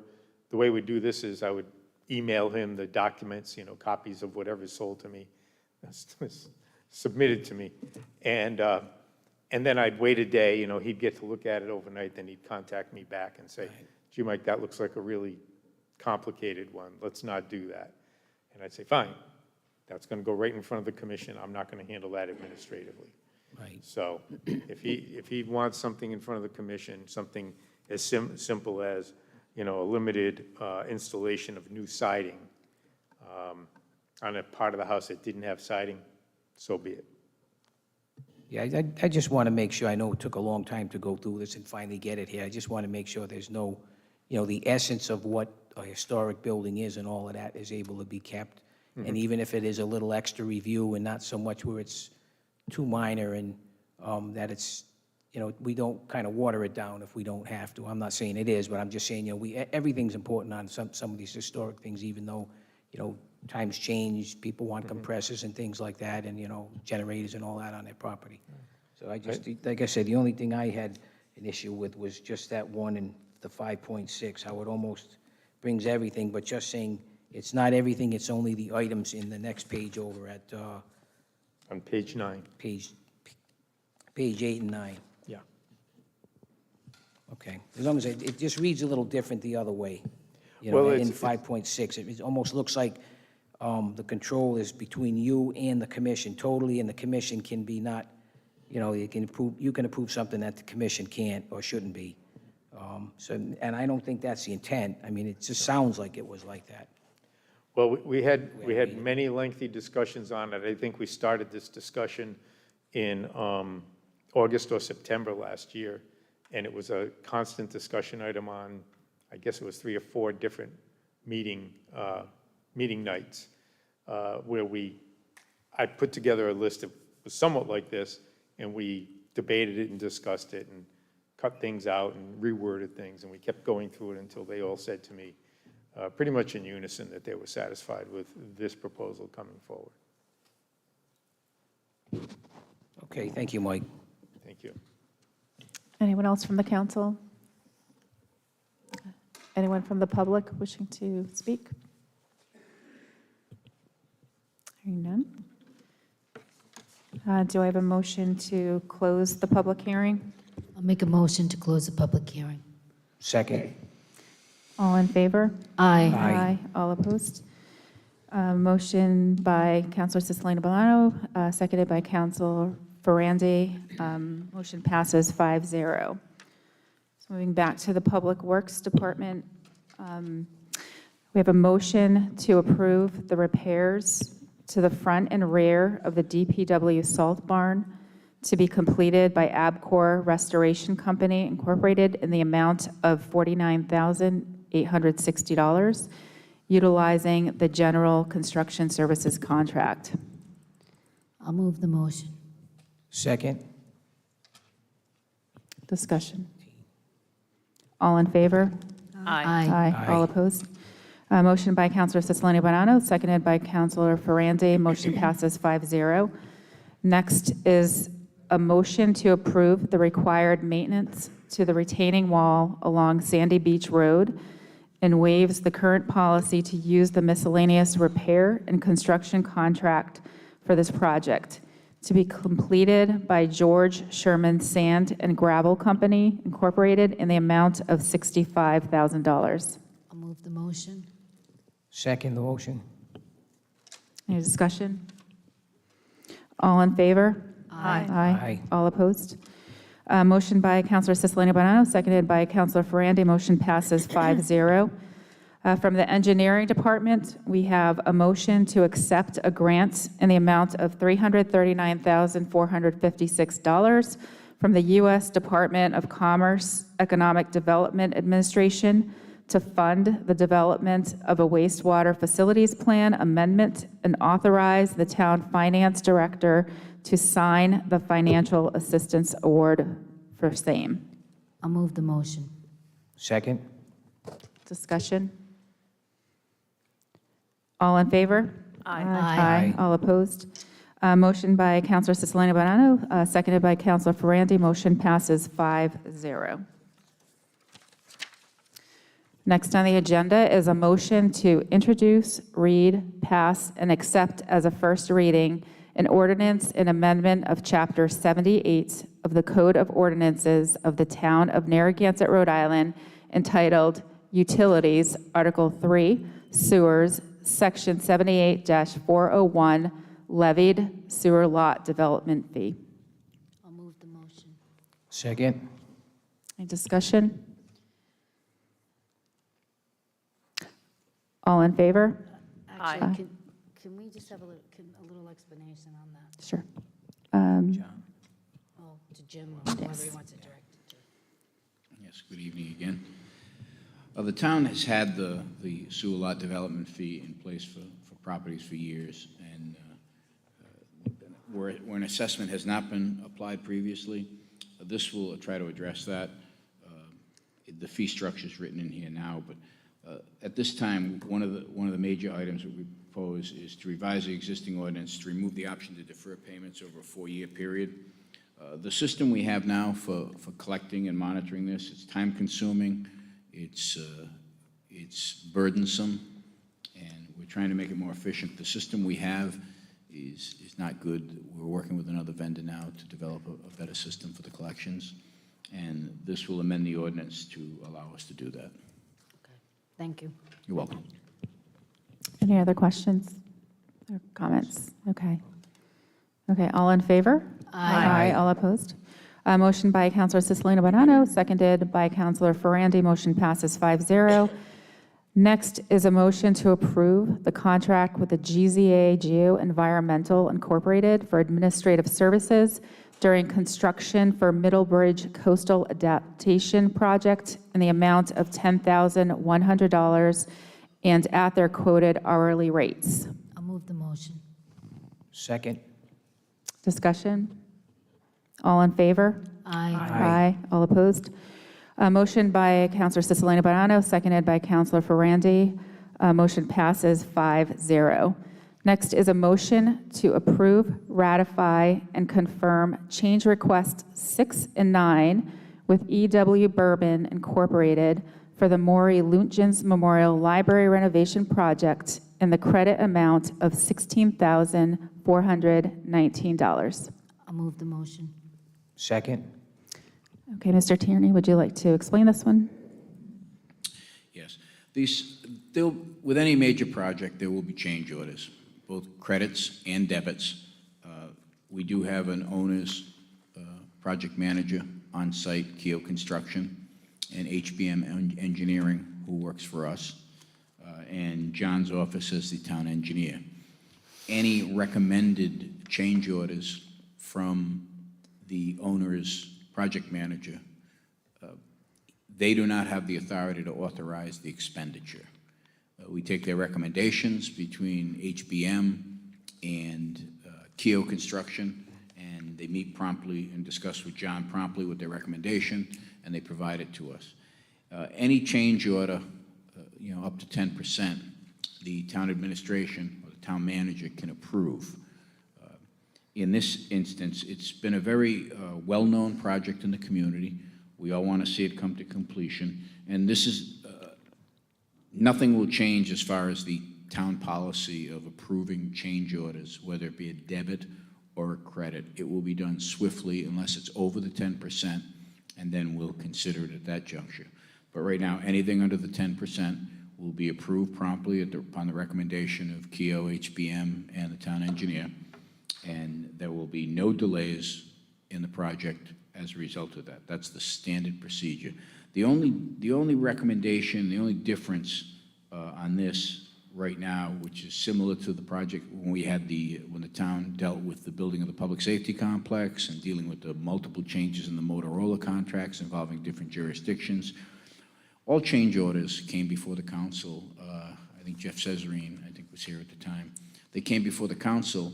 They were already approved, but in the interest of full transparency. And in this case, here's a perfect example, that the project, the 16, the two change orders total $16,419. That's a credit to us.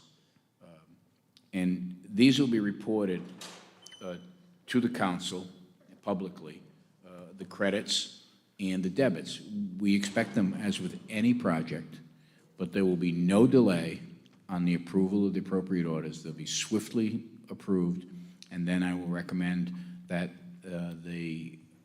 for now, either we include them under the consent agenda for approve, ratify, confirm for full transparency, or if the council chooses to do it a different way. I think this is the swiftest, most accurate, timely manner to get the project completed and to get the individual debits and credits of the project known to the public immediately. Because I just don't want to be in a situation where anyone finds himself defending themselves for doing what's right. And I don't think the council wants to be in that position, nor do me and the staff want to be in that position.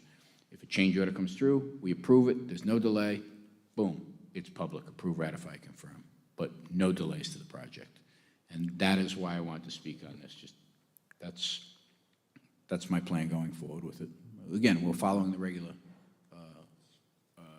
purchasing, procurement, and management of it, but because of the size of the project and to be in the same, like I said, the same thing we do with the public safety complex, the Motorola contract, and others. They go before the council. Any questions from the council? No, I Councilor questions. Ferrandi? Yeah. just like to say, at least it gives us a little, some sort of an update, like a rolling update, which is, always informative to the public. So thank you. Thank you. Anyone else? Anyone from the public? Okay, so this is a motion to approve, ratify, and confirm change requests 6 and 9 with E.W. Berman Incorporated for the Maury Lunchen's Memorial Library renovation project in the credit amount of $16,419. All in favor? Aye. All opposed? Motion by Councilor Sicilian Bonanno, seconded by Councilor Ferrandi. Motion passes 5-0. I'm an aye. I'm an aye. Okay. He didn't I'm an aye. He's an aye. It's 5-0. Yeah, 5-0. correct. Yeah. That's, Okay, thank you. No, he dismissed the vote. oh, okay, sorry, I thought you said, okay, thank you. Okay, next from the Parks and Recreation Department, we have a motion to approve the request from the Rotary Club of Wakefield, Rhode Island, for the use of Veterans Memorial Park and Gazebo Park for the 40th Narragansett Annual Art Festival to be held Friday, June 23rd, Saturday, June 24th, and Sunday, June 25th, 2023. I'll move the motion. Second. And I encourage you all to support this, as I'm a new Rotarian. So I'll be there at the Children's Festival. Great. Any discussion? Okay, all in favor? Aye. Aye. All opposed? Motion by Councilor Cicilline Boano, seconded by Councilor Ferrandi. Motion passes 5-0. Next, we have a motion to approve the request from the Wakefield Rotary Club to host a children's festival on Sunday, June 4th, 2023, from 8 a.m. to 5 p.m. at the South County Museum, subject to state and local regulations. I'll move the motion. Again, I support this, and I hope you will all join me in supporting both of these. Second. Any discussion? I just wanted to say that last year's event was really fun, and I encourage anybody with children or even without to attend. It's really a great program. The only thing is, too, they were worried about parking. I don't know if they rectified that, but that was a concern. I think they're looking at a shuttle now to get in and out of there, but I think because it's they gonna use be the the- west lot and but it's walked going to through. be at the same time as the beach season, so they're just working that out. That's true. Good point. I think they're going to go with the shuttle, though. Okay, anyone from the public? All in favor? Aye. All opposed? Motion by Councilor Cicilline Bonanno, seconded by Councilor Ferrandi. Motion passes 5-0. Next, we have a motion to approve the request from Ragnar Events LLC to pass through the town of Narragansett during their 200-mile relay race, subject to state and local laws. I'll move the motion. Second. Discussion? All I in- just have one question. Jim, will this require closing down the roads? It said on in the background information on the sidewalks the race would be. I just want to check on that because I know we had discussed not having additional road races.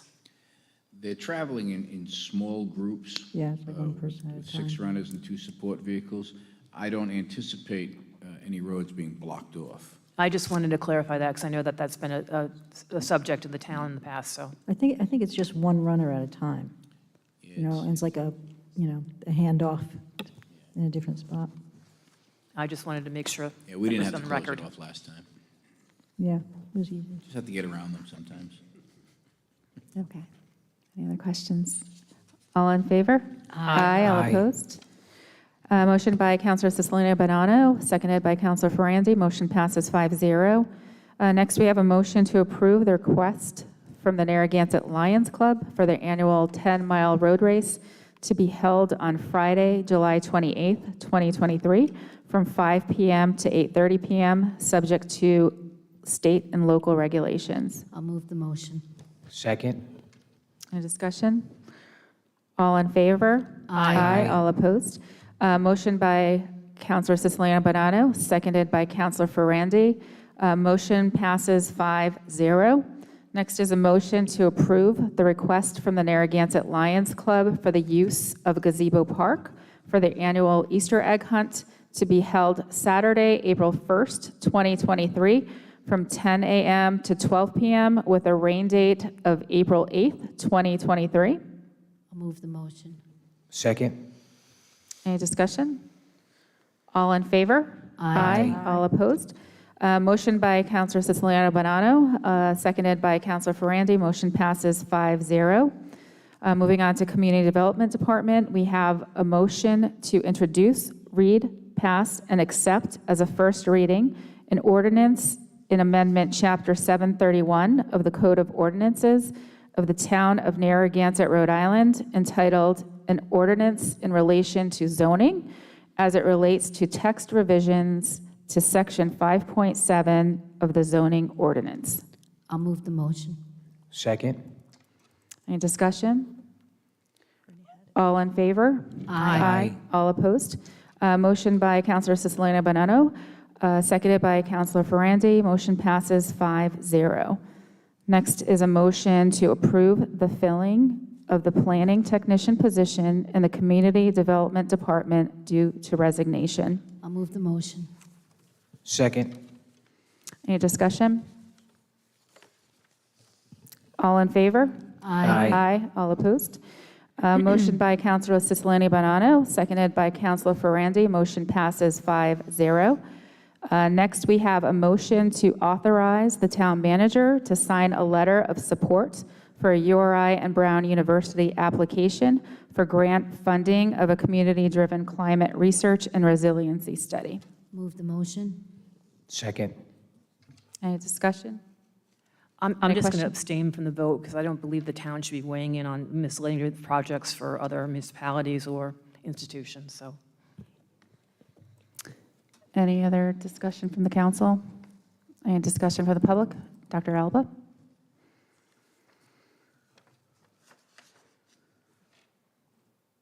Yes, Dr. Al Alba, 24 Eagles Nest Terrace.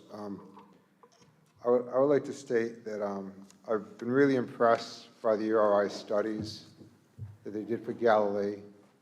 They did 2 wonderful studies, and I support doing research and/or studies by URI and Brown.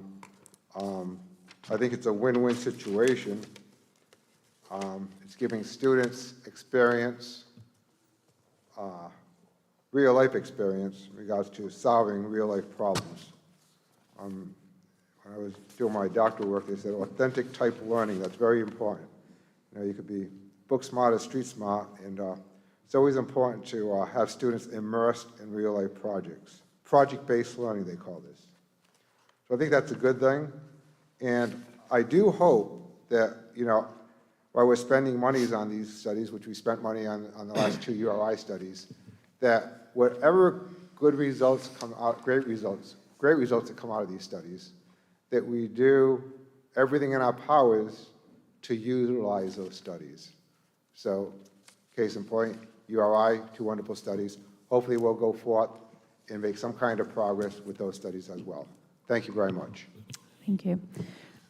So no local funds are required for this project. It states here that some staff time may be involved to attend workshops, meet with the study team, and to review documents to provide local input.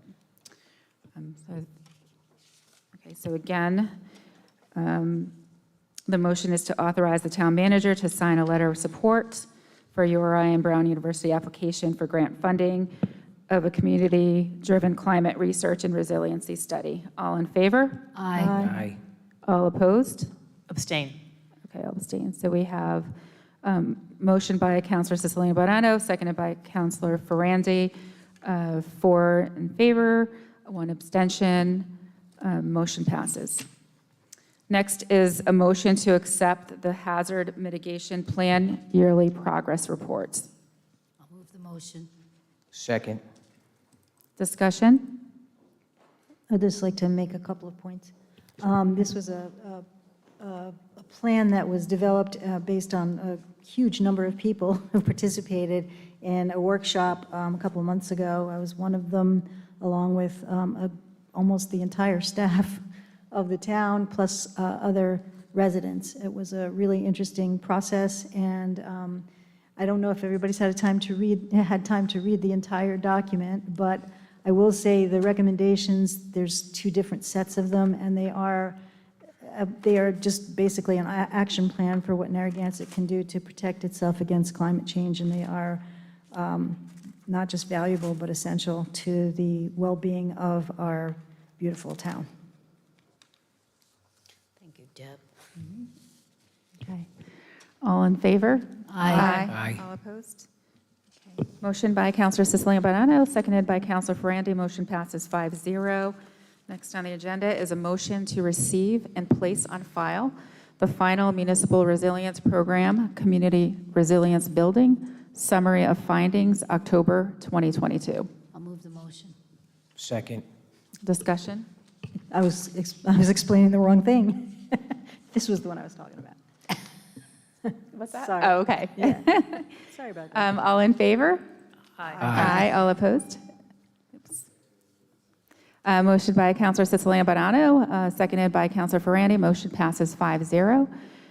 Next is a motion to award the bid for comprehensive housing study and needs assessment to the sole bidder, Crane Associates Incorporated, in the amount of $24,950, and authorizes the town manager to sign the contract after review by the town solicitor.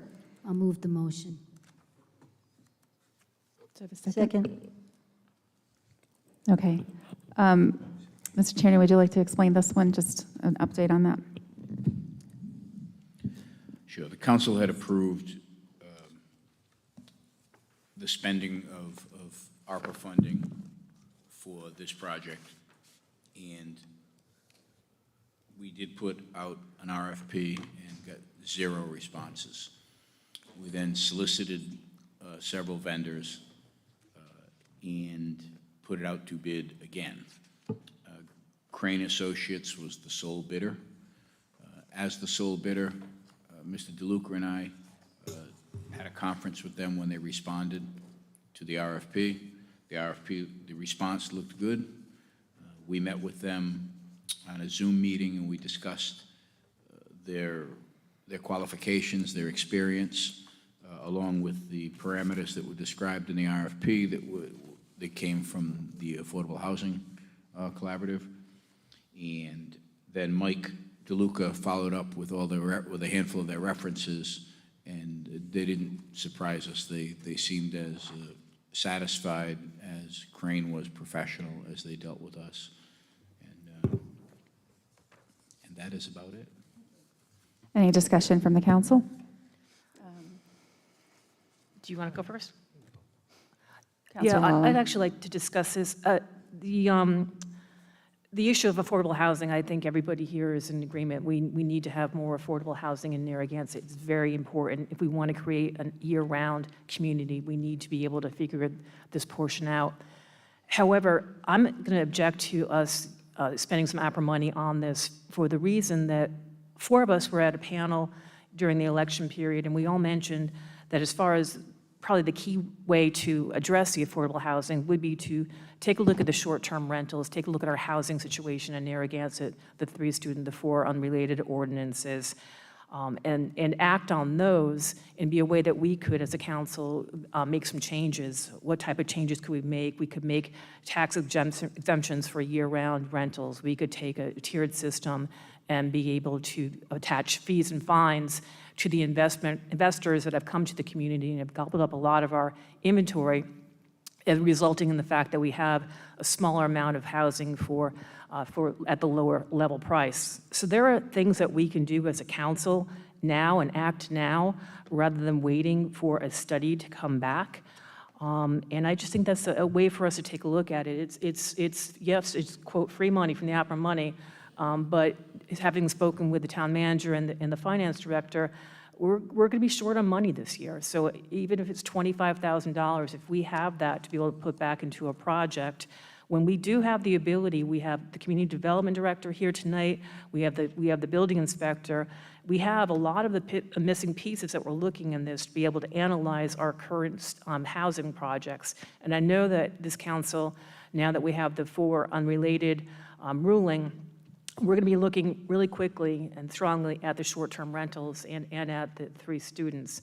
And I think that since that is so close to us acting on it, it makes sense for us to act rather than to wait for a study to come back. That's it. Any other council members? You go ahead, Copic. Steve. Did you want to say something? No, you can go. Counselor Copic, go ahead. I think, sure, I'll go. I think that these 2 things can happen side by side, and I think that's really important because short-term rentals, 3 students, they're both incredibly important, but they're going to take a long time to get done. And I think one of the things that's very helpful is when we do use another organization much more knowledgeable about these projects than we are to get some fairly immediate responses to what we need in terms of affordable housing. It makes a great deal of sense to me to do that, to go forward with that. And I will say that, one of the reasons we often do bring in consultants or groups to help give us ideas of how to go forward is because, people like the building inspector, people like the community development director, they kind of already have full-time jobs. And so I'd like to, I really would like to get this started, and I think that's one of the things that we were really moving towards when we requested this in the first place. Counselor, Yeah. My opinion on it is, a lot of this is a lot of I don't know if they'll have it, but I have received a lot of information, just kind of working on it for many, many years, as far as, how many housing units and number of bedrooms and, all that kind of items. So, a lot of that is cookie cutter in a way to obtain that information. And the problem with this is that, if you get a nice, pretty picture of the whole situation, which we may have that already. Now, maybe they're expert and they can maybe fill in the blanks a little bit, but I just don't want to get pigeonholed or cut into just listening to the recommendations from this particular study. Because, there may be the RFP was written, it's probably written pretty well, but there's maybe other ideas that are out there. I just want to make sure we're open to that, and it's just recommendations.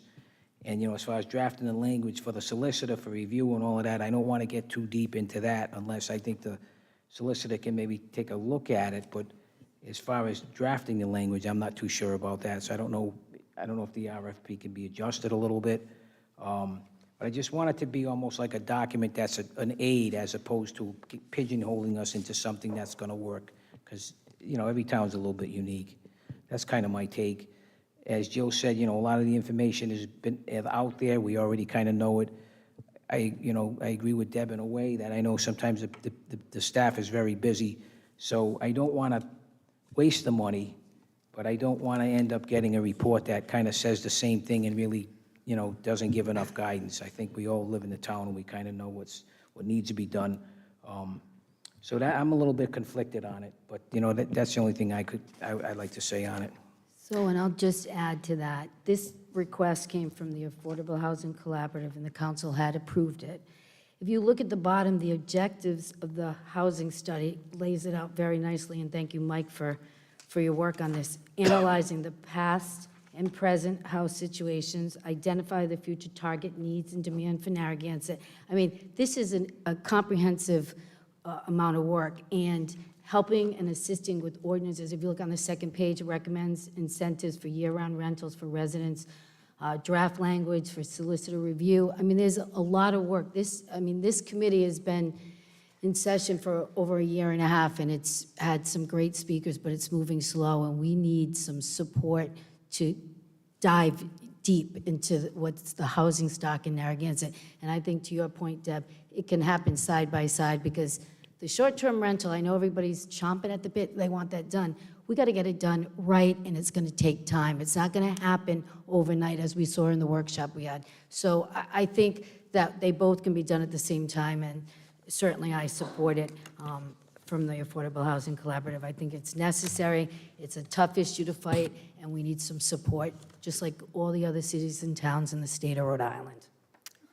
Okay, so last council, I want to see more year-round families, and I want to see more affordability. I actually requested to see the proposal. I reviewed the proposal by Crane Associates. It's a really great proposal. It's got a breadth of a lot of information that they're going to provide us with. And, I always want to see data. I want to see information. And it's not really a long, when you look at the timeline that this information is going to be provided to the town, it's not that long. I think it's important. It's not, I don't think it's going to be prescriptive and telling us what to do, but it's going to provide us with that information that we need. We're going to be dealing with, this council is going to be dealing with a lot of housing policy, and I think any help we can get would be very welcomed. I know, again, it's, the staff is busy. We don't have the time, and it takes a lot. So we didn't get proposals or, for when we bid it the first time, because it's actually not, it seems like $25,000 is not a lot of money for the amount of work that's going to be put into this. And I'm actually glad that we did receive a proposal, and I reviewed who the people that are going to be doing this proposal. They're very qualified. They have a lot of experience, so I would support this. Is anyone from the public wishing to speak? Dr. Alba?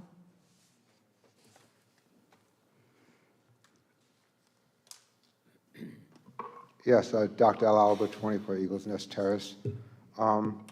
Yeah, I mean, in the grand scheme of things, 25,000, but we also want to see what the bang for the buck is, right? So if this is a company which has produced, I'm sure, projects in the past for other towns, then what Councilwoman Joe brought out, and also Councilman Fernandi, we don't want to reinvent the wheel on a lot of this cookie-cutter approach stuff that we might already have. So I'm all for looking for ways of putting forth affordable housing and looking at plans, but why don't we ask I know it's a sole bidder, but they must have other projects completed for other cities and towns. Maybe we can ask them, hey, can we see what you did for North Kingstown or East Greenwich or whatever it might be, and see what they produce. And then say, wow, you know what, this is a great big bang for the buck. Let's go for it. That's just a suggestion. Thank you. Just to clarify, the proposal is not included in our packets. I provided Steve with it, but the language in there states that, they would be working with the staff in the town, and there would be meetings. So it's not, again, just them telling us what to do. We're going to be involved in the process as well. So anyone else have any questions or comments? I don't have it in front of me. I was going to read from it, but Steve has it. That's it. Yeah. Mr. Terry. I have just one comment in regards to Dr. Alba.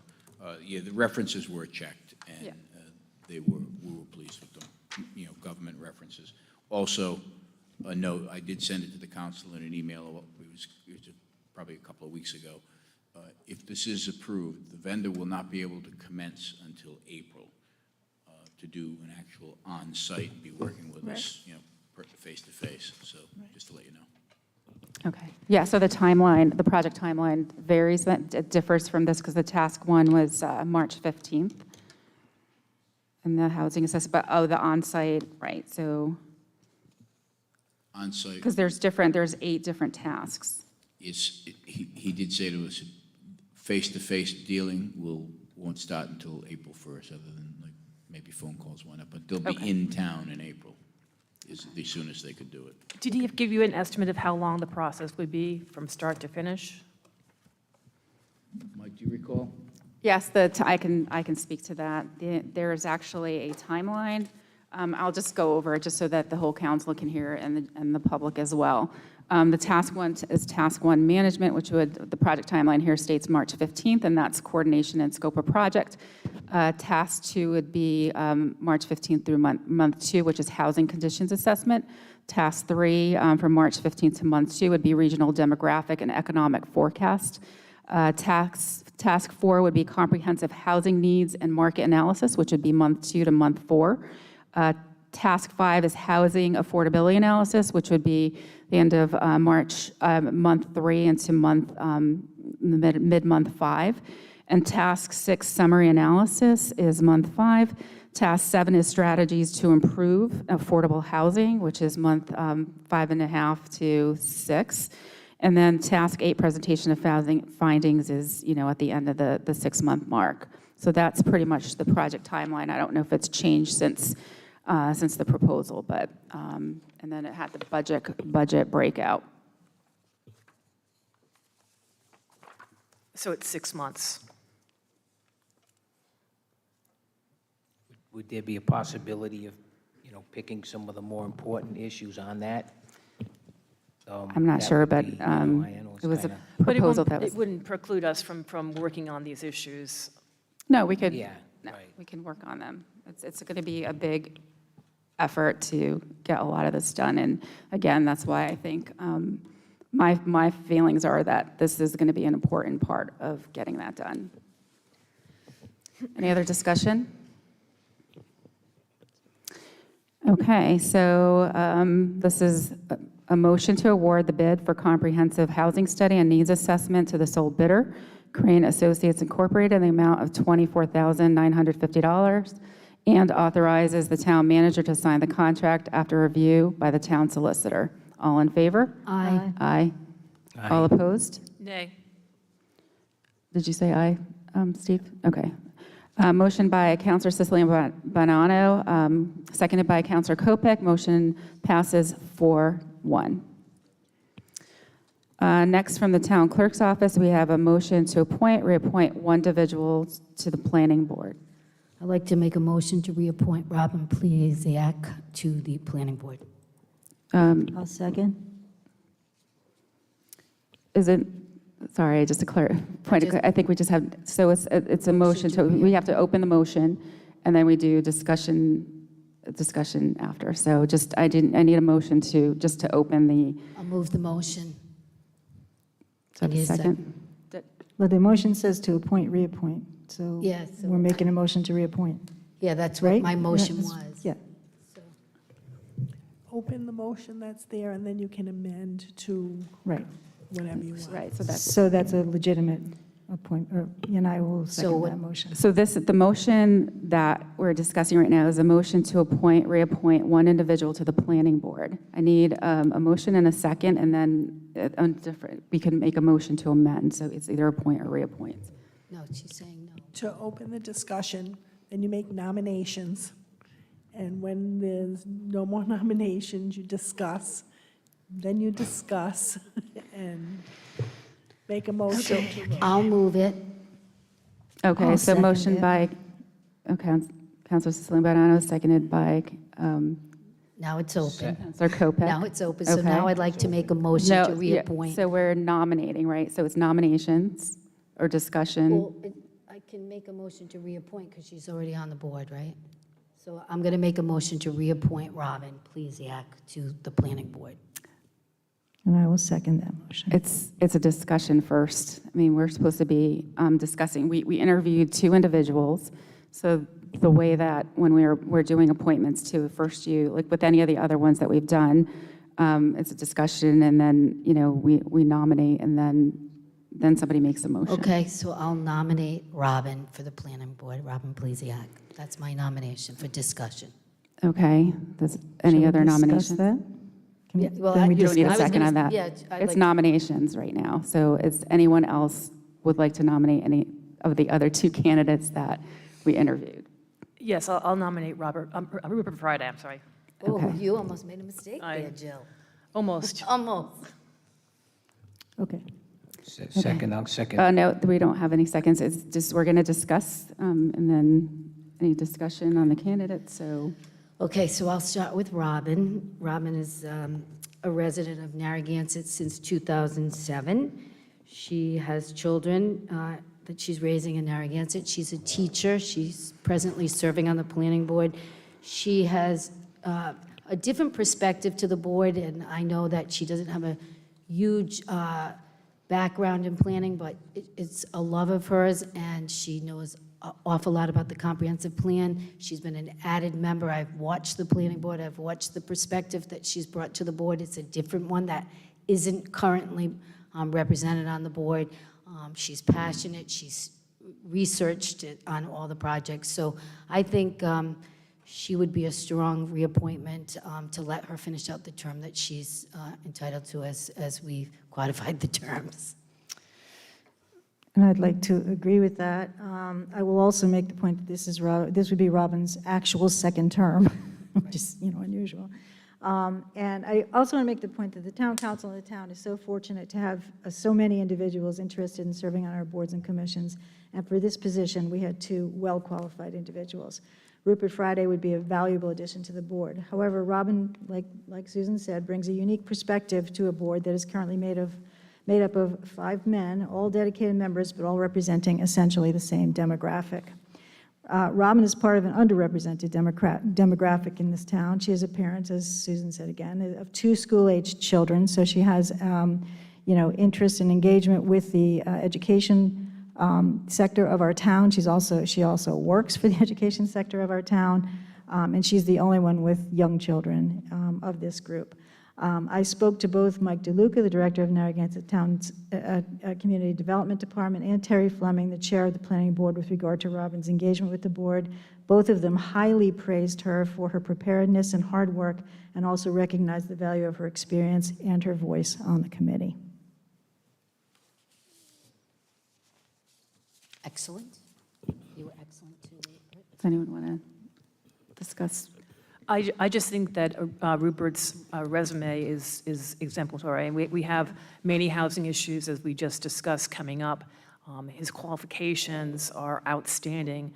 Robin has done a great job, but when you have a candidate of Rupert's caliber, when you know you're facing so many issues on the planning board, I can't see how we could not ask him to thank him and appoint him to this board. I did read both resumes, and I think Rupert's experience is excellent. He gave us some common knowledge about some particular work environments that he's had through his career, specifically in planning and collaborating with other, agencies in different states also, and also here. And he was on the land trust with the state for many, many years. So I think he's an excellent candidate. And Robin's a good candidate, too. I just think that Rupert is,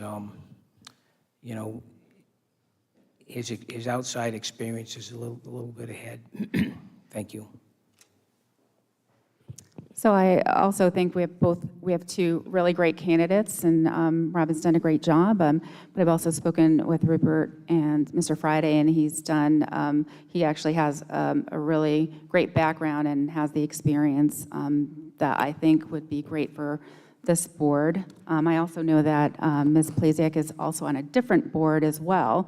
So I know Mr. Friday is not on any committees or boards at the current time. not to interrupt, but what board is she on? She's, Coastal Access. she's on Coastal Access as a planning board representative. Oh, That's so right. Yeah, so that's Okay, so that's, different. okay, Thanks for clarification. Yeah. okay, I wasn't aware of that, okay. But anyway, so I actually would nominate, or actually would like to see Mr. Friday on the planning board. And I know, I do know that everyone's eligible for up to 2 terms, but it is up to the council to decide that as well. So one of the things that I'd just like to say, I mean, Rupert is excellent. I have spoken to him many times on many subjects, and I absolutely agree that he would be a really good addition to the planning board. But there's one thing he doesn't have, and that is the perspective of a parent. It's actually more than one. And one of the things you said not too long ago, Eva, was that you really like the idea of promoting women, that, you know, we do not have, you know, sort of equivalency in terms of our boards, commissions. Pretty great work on the town council, I might add. But nonetheless, I think the voice makes a huge difference, and that's exactly what Mr. DeLuca said. That's exactly what Mr. Fleming said to me. You know, they feel that that's really, really useful when they're trying to look at things from a perspective that's not something that's well known to them. So, you know, I think it would be inappropriate to remove Robin, and she would be off the Coastal Access Committee at that point as well, and somebody else would have to come on. So I think if we had two positions, in a heartbeat, and we probably will have another position at some point on the planning board too, and I think Rupert would be great as a member. But I don't see any reason. I mean, in the past couple of years anyway, when we had somebody who was doing the job and doing it at least well enough, you know, we made it possible to appoint them for a second term. I think Robin's doing better than just well enough, and she deserves the right to have her second term. Agreed. Rupert, you did a great job, but I think Robin deserves that second term, just like everybody else.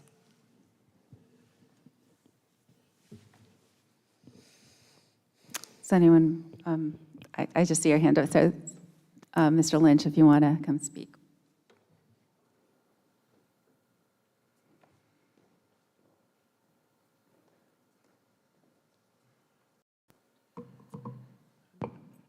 Dennis Lynch, 22 Central Street. I am I'm certainly not going to get in the losing battle of gender diversity, but I would think that in this particular case, with the credentials in place, that Rupert has a remarkable and very singular fit for this planning committee. And it is in no way to undervalue Robin's participation. She's done a great job on the planning committee, and she's also continues to do a lot of community work and community activities and other venues that she talked about in her interview. I did watch the interviews. I did go to the town hall and review the applications for the 2 candidates. And it's really startling how well a fit are Rupert's qualifications and experiences with what could be a very large jolt of important credentials for planning. 30 years in planning, transportation planning, environmental, natural habitats, watershed work, planning at, master's degree in planning from the University of Vermont. He was a planner, he was a program manager, he was an executive director, all related tightly to this discipline and practice of planning. So I think that the planning board is a first among equals in terms of the boards and commissions that we have in town. You, the council, recognize it by requiring interviews for the candidates, and you recognize it by requiring town residency. It's a 5-year term, so it's a much more elongated term than most of the other committees. 5 years is a very substantial amount of tenure, and certainly, Robin has put that in.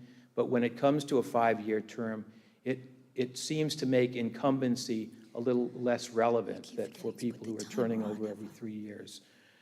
So I know it's a hard decision, and I know it's not a black and white decision for you, but I think we, as a town, we would lose a very, very valuable asset that will not come along that often for someone who is willing and able, very highly qualified, with this embarrassment of experiences and credentials that fit perfectly into our volunteer group. So I would urge you to take advantage of this willing volunteer for the planning board.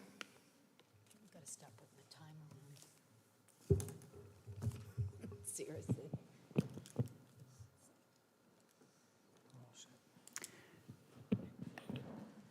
Okay, so we've had discussions about the nominees. Would somebody like to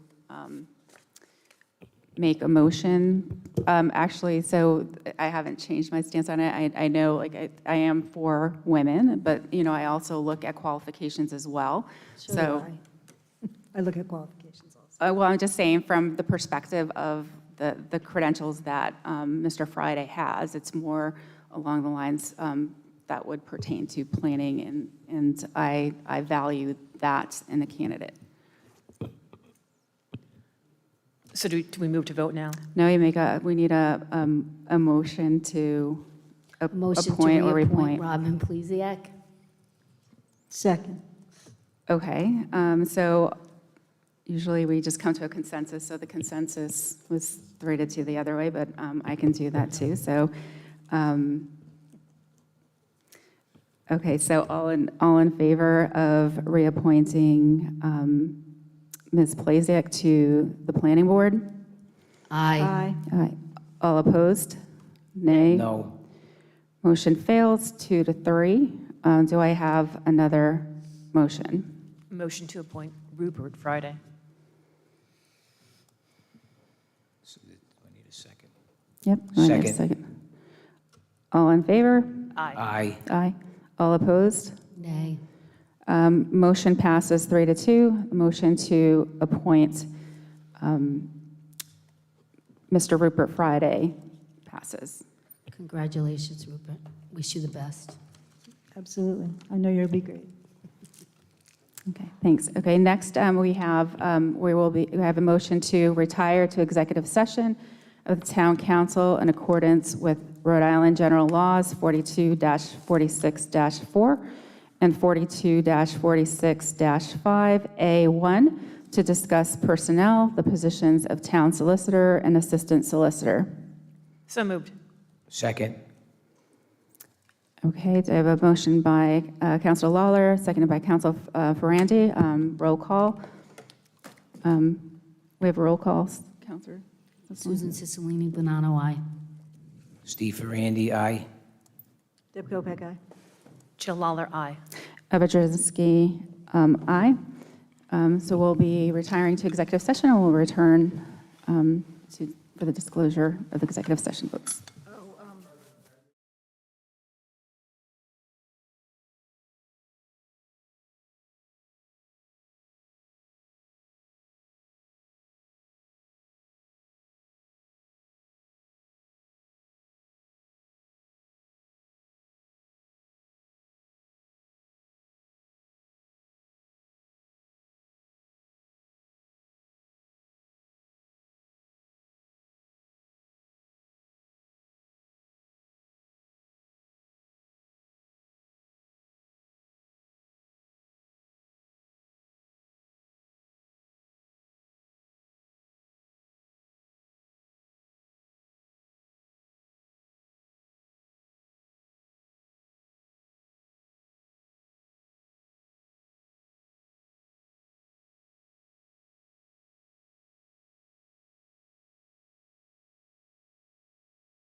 Was that Caleb? Okay. All right, we're returning back from executive session, and we have a disclosure executive session votes to exit and return to session.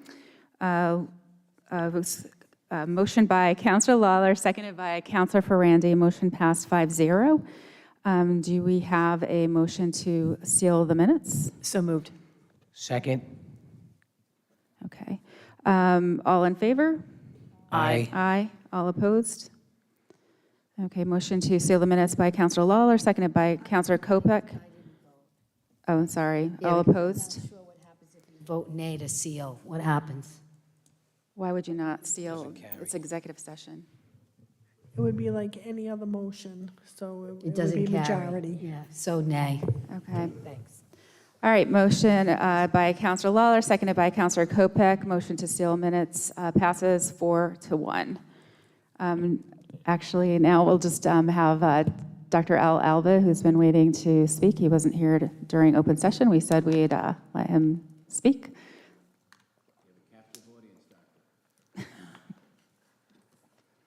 Thank you, Council President and council members, town manager, and all honored guests. Dr. Al Albert, 24 Eagles Nest Terrace, Narragansett, Rhode Island. In Zoom meetings with the representatives from Proxiante Paleo Proxiante developers, the RIDM legal counsel, and our town council, it was apparent that Proxiante developers wanted to make virtually the entire 5-acre parcel of land in Galilee a street-level parking lot. If one operates a business, most operate to try to gain the greatest profit. However, ethical CEOs try to operate within the law. Just before Proxiante purchased Champions Marina, it was illegally approved to be increased to twice its size. Such an increase would have caused great harm to the Great Salt Pond. Did the RIDM step in to try to stop that expansion? No. The people in Block Island who fought the expansion felt they were being blocked out. The town and its residents fought the illegal expansion, and they hired a private lawyer to fight the gross injustice, with the Supreme Court overruling the expansion. Now in Narragansett, we must fight back. Council President, a little less than a year ago, last April, your husband correctly noted more action against the gross injustice of the actions for Proxiante Paleo that was condoned by the RIDM needed to be taken. And we have had many residents speak out about the gross malfeasance. Last year, we had a demonstration where many attended, including our town council president. Thank you. We also had James Thorson, chairperson of the State Properties Committee, and Representative Blake Philippi attend the rally. As you know, the town paid for a study to be performed by URI for a viable development plan. Let's please do whatever's in our power to utilize some of that valuable study. We asked the town to represent the will of the taxpayers, as the previous council acted to hear the will of the people for our library. We will lose the revenue from street-level parking, and we will lose a once-in-a-lifetime opportunity to create a viable plan for all of Galilee, as our council president mentioned many times. No one in their right minds would condone what Proxiante Paleo did to Galilee. In the most recent videos inside the Lighthouse Inn, they show the inside of the Lighthouse Inn is filled with mold, dead seagulls, and ceilings falling down. When the property gets demolished, its toxins will need to be disposed. The RIDM has allowed this to happen under their watch. The state has allocated $46 million for Galilee, and the state has $13.7 billion budget to spend throughout Rhode Island. May some of this money be used wisely for Galilee. We all saw what happened regarding the RFP process generated by the RIDM and Proxiante developers. It was almost like a dog and pony show. We had the best proposal, but we were rejected soundly by the RIDM. We now have a wasteland in portions of Galilee as a result of the RIDM Proxiante lease. For the time being, the state of the town should take over the parking lots, so at least the revenue will not go to a developer who has intentionally abandoned its hotel for its company's gain, and our state, our town, and our village's great loss. I would urge our council president to reach out to our representatives and legislators to draft legislation to ameliorate the problems we are facing in Galilee and to advocate for our town. We need to stand united and collectively, as our council president noted many a times, this is a once-in-a-lifetime opportunity to prevent Galilee from being underutilized as street-level parking lots that may last in perpetuity for Proxiante and Paleo's gain and the taxpayers of Rhode Island and Narragansett's loss. I would be willing to work on helping a draft on any legislation, as I have been examining case law regarding the fights for cities and towns have conducted in Rhode Island against RIDM and other agencies. Other cities and towns have fought against the injustices done and they have won, but we must fight back. I am all for diplomacy, but as Block Island has shown us, sometimes we need to go to court to win. Thank you so much. Thank you. Thanks. Okay. Thanks. So I have a motion to adjourn. So moved. Second. Let Deb have that motion. All in favor? Aye. All opposed? Motion by Counselor Kopech, seconded by Counselor Ferrandi. Motion passes 5-0. Good night, everyone. Night, everyone.